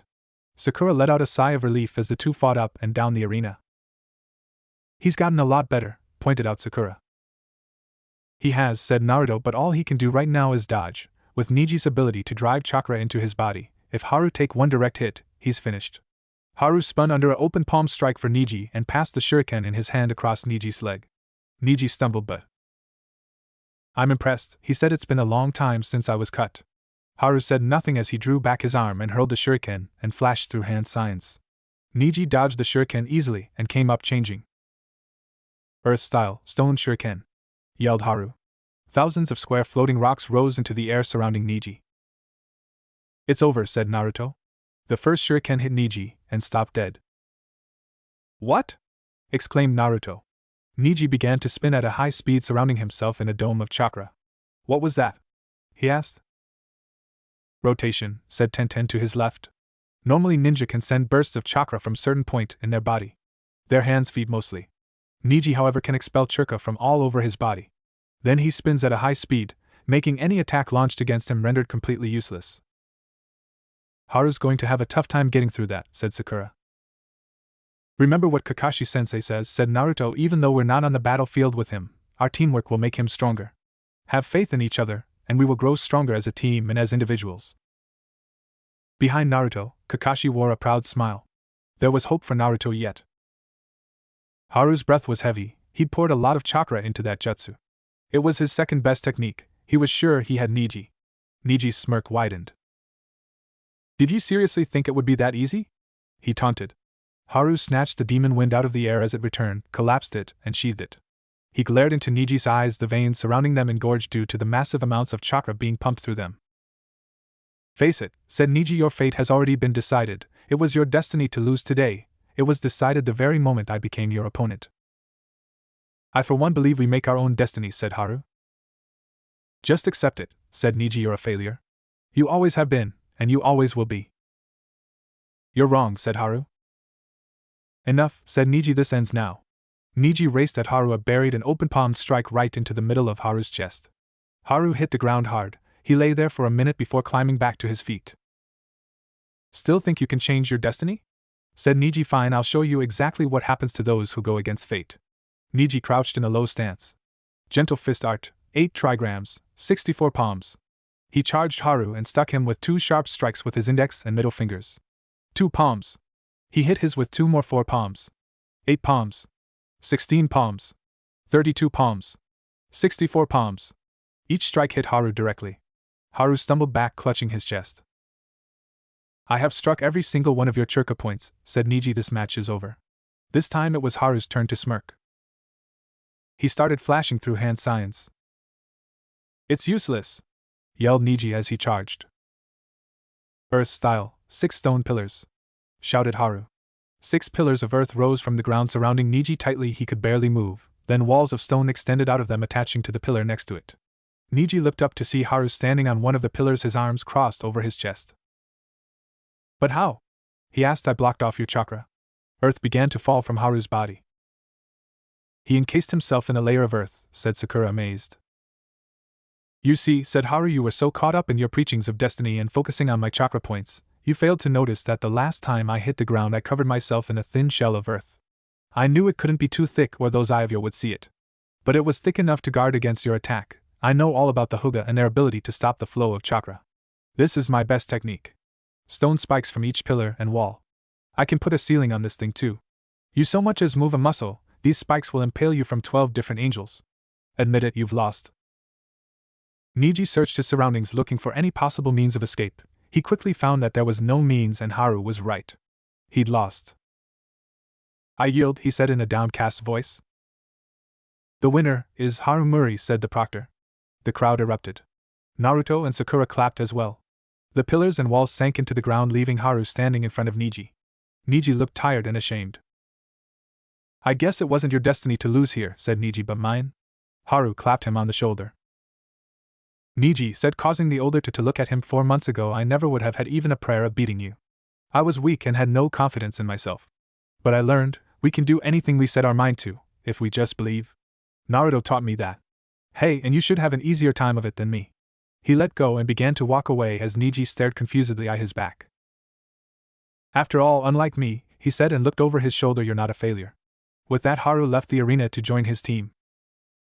Good job, said Sakura, pulling Haru into a hug. Yes, well done, said Naruto, clapping him on the shoulder. Haru wore a goofy grin. That jutsu was mighty impressive, said Kakashi from behind him. I'm extremely proud of you, Haru. The next match is Shikamaru, Nara, and Temari, yelled the proctor. Will the combatants please come down? There was a whirl of wind. Temari came down from somewhere riding her fan. Moments later, Shikamaru walked into the arena, his hand tucked lazily into his pockets. The two opponents faced each other. Begin, said Genma. Temari was off to the races, charging right at Shikamaru. She leaped into the air and brought fan down towards Shikamaru's head. When the dust cleared, Shikamaru was nowhere to be seen. Is he hiding? Asked Haru, to no one in particular. I dunno, said Sakura, looking around the arena. A dark thing went skirting across the ground. A shadow. Temari rapidly retreated. Just as it was about to reach her, it stopped. Looks like that's the extent of his range, said Naruto. Temari smirked at him and drew a line in the dirt with her fan. She looked at him. It was then she noticed there was something different about him. His jacket was missing. She saw something starting to form on the ground, another shadow. She looked into the air. He'd made a parachute out of his jacket, headband, and a kunai. She ran to her left, past the proctor. His shadow stopped and began to retreat. Just as she turned to face him, she froze. He got her, said Naruto. Temari looked around, trying to figure out where she went wrong. She saw her mistake. He'd extended his shadow with the jacket and followed her as she fled past the proctor. He'd then used the proctor's shadow as a stepping stone and caught her. Shikamaru walked them to the center of the arena. He rose his hand. To hell with it, he said, I give up. All Naruto's entire team could do was blink in disbelief. What just happened? Asked Haru. I'm not sure, replied Naruto. The crowd began booing. The winner is Temari. The boos intensified, getting louder and louder. Shikamaru walked out of the arena and into the stands. Well then, said Gemna, let's begin the next match, Naruto Uzumaki and Gaara of the Sand. Naruto stood from his place in the stands and began to head for the arena. He stopped when something hit him in the back. It was Sakura, hugging him from behind. Be careful, she whispered, please be careful and come back to me safe. I will, said Naruto. Promise? She asked. Promise, confirmed Naruto, and reluctantly she let him go. Naruto left the stands and walked into the arena. Gaara was already waiting for him. I have to say, I've been looking forward to this, said Naruto. I feel the same, said Gaara. When you're ready, begin, said Genma. Sand began to pour from the gourd, driving its way into the ground.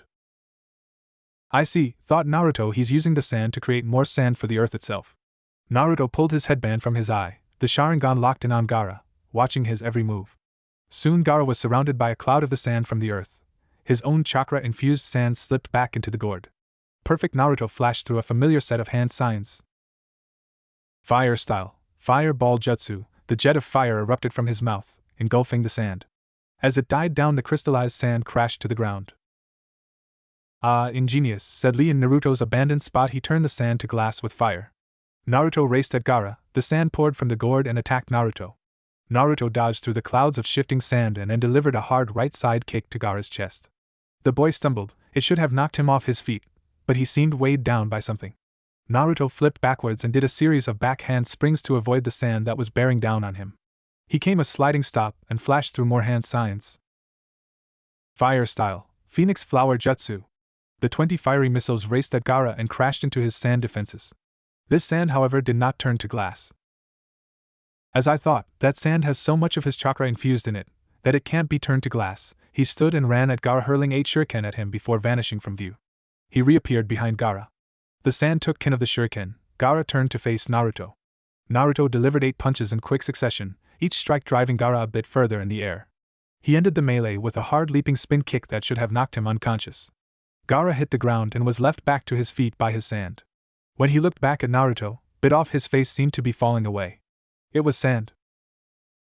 I understand now. Naruto looked down at both his fists. His knuckles were bleeding. He encases himself in sand, like Haru did with the earth. That's why he seems so heavy. He got sand armor. Gaara went of the offensive. Clouds of sand streaked towards Naruto. Thanks to the Sharingan, Naruto was able to read and anticipate each attack. However, he was so busy dodging he couldn't attack. He crossed his fingers. Shadow Clone Jutsu.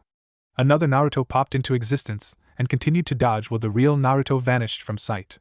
The sand finally pierced Naruto and the clone disappeared. Gaara let out a gasp of surprise. However, it was cut short when a hard kick collided with the side of his head. Gaara was knocked to the ground again. This time, when the sand rose him in the air, it began to encase him. Soon the sand formed a cocoon around him. Naruto looked at the cocoon for a minute. Then he charged. Spears of sand came from the cocoon, stopping Naruto short. He leaped away as they crashed into the ground. He landed on the spears and began to run up them. He drew his 2 kunai and stabbed the cocoon. It was hard as rock. Only one way around this, he thought, and leaped off the cocoon as more spears came from directly underneath him. He raced away from the cocoon and sprinted up the wall. Near the top he skidded to a halt. 3 hand signs: ox, rabbit, monkey. Haru looked back at his sensei. Kakashi-sensei, he said. What is Naruto doing? Kakashi gave him his one-eyed smile. Just watch, said Kakashi, but don't blink. Flashback. Okay, Naruto, this technique I'm going to teach you will be your most powerful attack, for now anyway, explained Kakashi. As we're covered so far, you learned to channel chakra, use mass amounts of chakra, not waste extra chakra, plus we've built up your speed to an almost inhuman level. This technique requires all that, plus something else. Something else? Asked Naruto. Correct, focus, said Kakashi, the ability to focus all the chakra of the attack into a single point of impact. Watch. Kakashi blazed through the ox, rabbit, monkey signs and ended up holding his right wrist palm up. For a second nothing happened, then chakra began to actually become visible. It looked like lightning. The lightning blade, explained Kakashi. He turned to a large boulder behind him and slammed his hand into it. The chakra tore a massive crater into the boulder. Whoa, said Naruto. Now start by gathering a large amount of chakra in your hand, said Kakashi. Naruto did as he was instructed and poured almost half his chakra reserves into his hand. Now the signs, said Kakashi again. Naruto obeyed.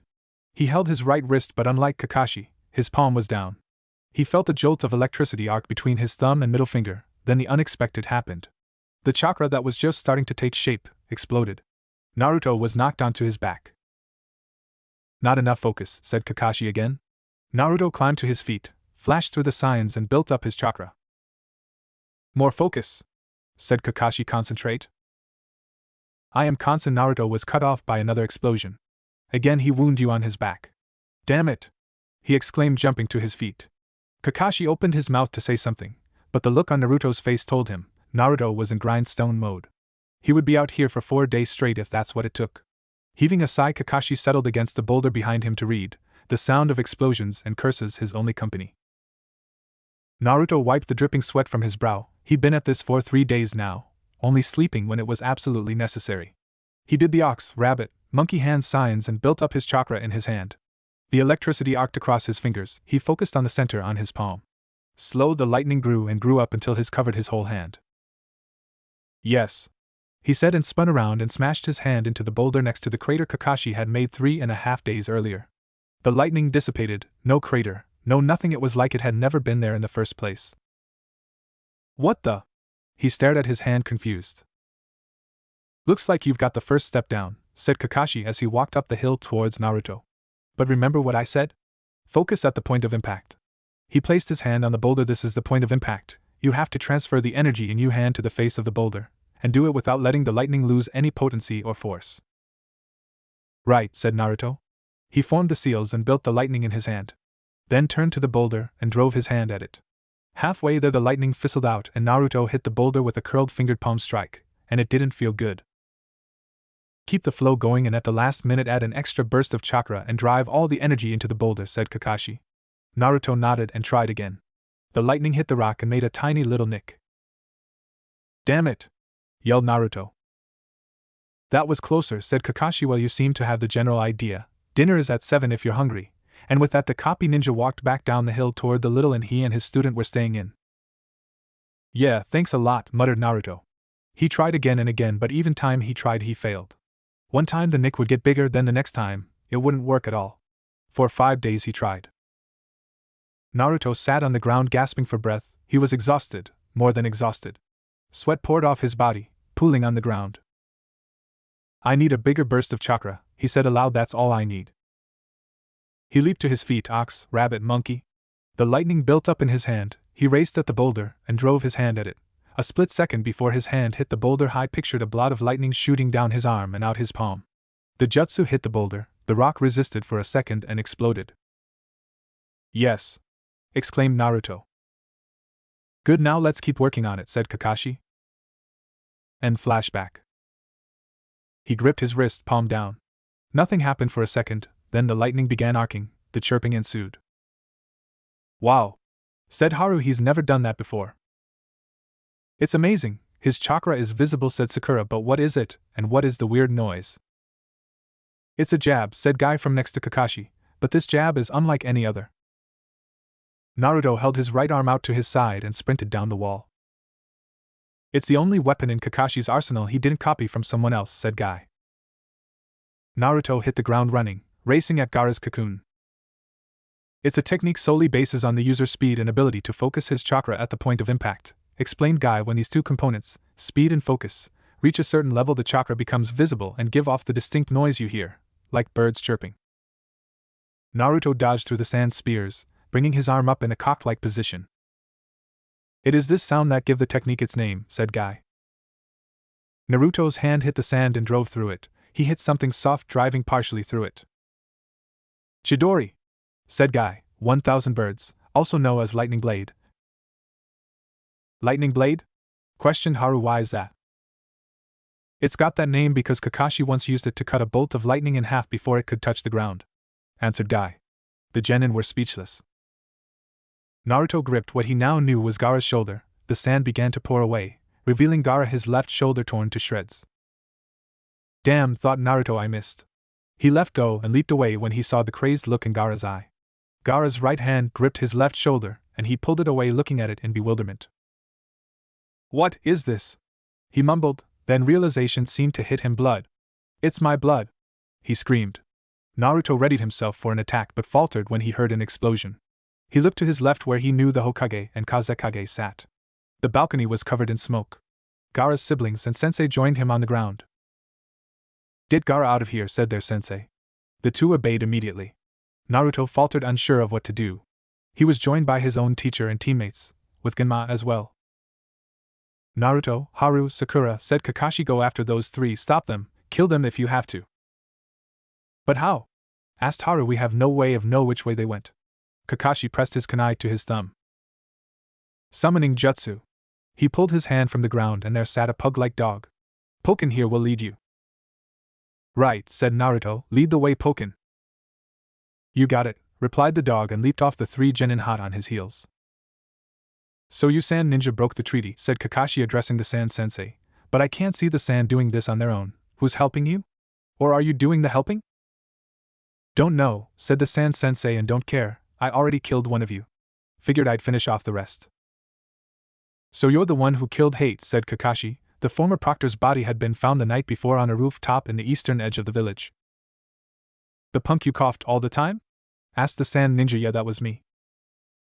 Then I think it's only fair, said Kakashi, forming the ox hand sign. I return the favor.